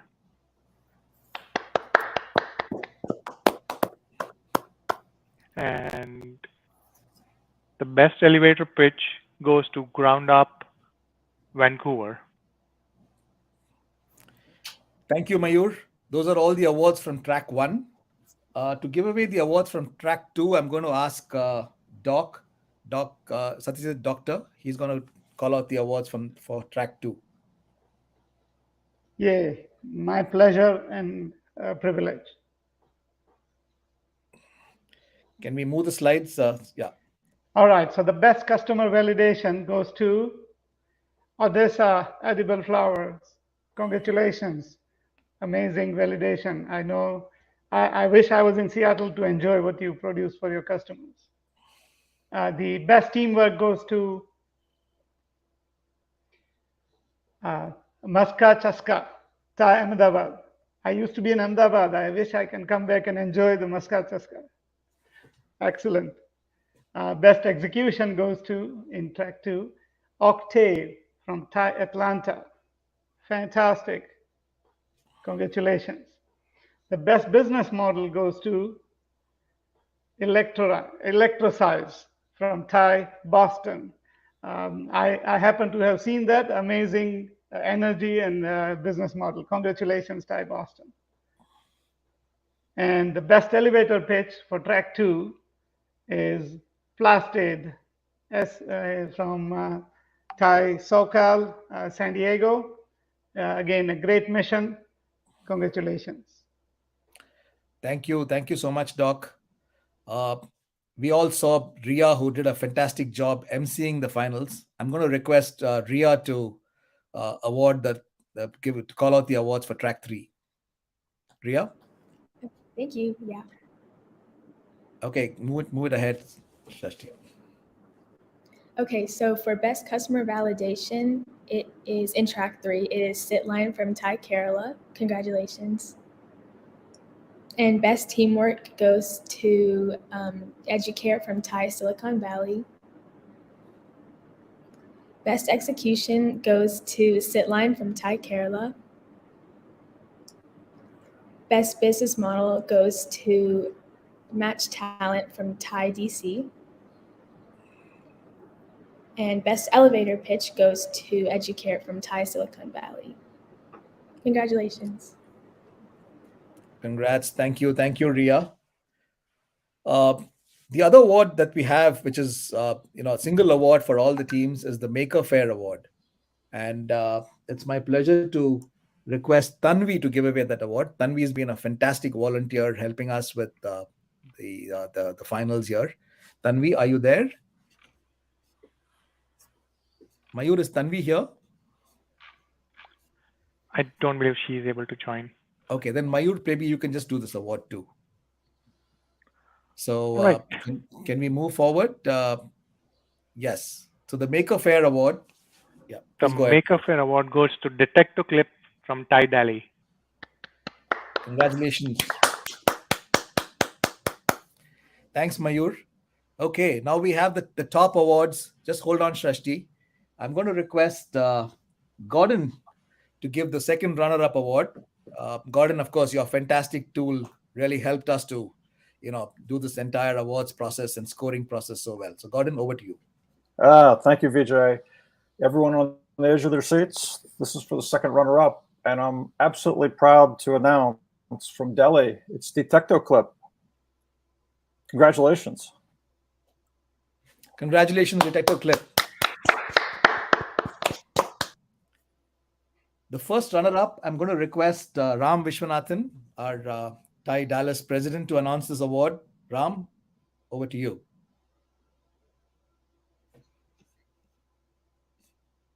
Ram, still having audio issues? Can you hear me? Yes, we can hear you now. Okay. Yeah, I was saying we were having our own guesswork here at a little watch party we were having at in my office here in Dallas. And I tell you what, I'm glad I'm not in one of the judges' positions. It's incredibly hard going through these and see who's going to be first, second, third, and all that. So I'm sure it would have been a very tough deliberation, but let us see who the first runner-up is. Plastade. We were talking about either this or the other one, but congratulations, San Diego team. Job very well done. Hats off to you. Okay, now we have come to the final award, the winner. Just hold it, Trustee, there. I'm going to request Chintan to do that. Chintan is our keynote, and thank you for your wonderful keynote. We'll bring up the name, Chintan, and we request you to announce the winner of the 2022 TYE Globals. Chintan, over to you. Great. So the winner for first place of TYE 2022 is Sitline from Kerala. So congratulations, Anashwara Ramesh, Aditya Dinesh, Manoj Krishna Kunathur, Dakshina Charu Chitra. So congratulations, guys. I watched it in the semifinals. It was awesome. Thank you. Thank you all. Congratulations once again to all the winners. Thank you for joining this edition of TYE 2022, and look forward to seeing you guys soon in next year's TYE. Thanks once again Thank you for joining. Take care. God bless. Have a great Thank you all. Thank you all.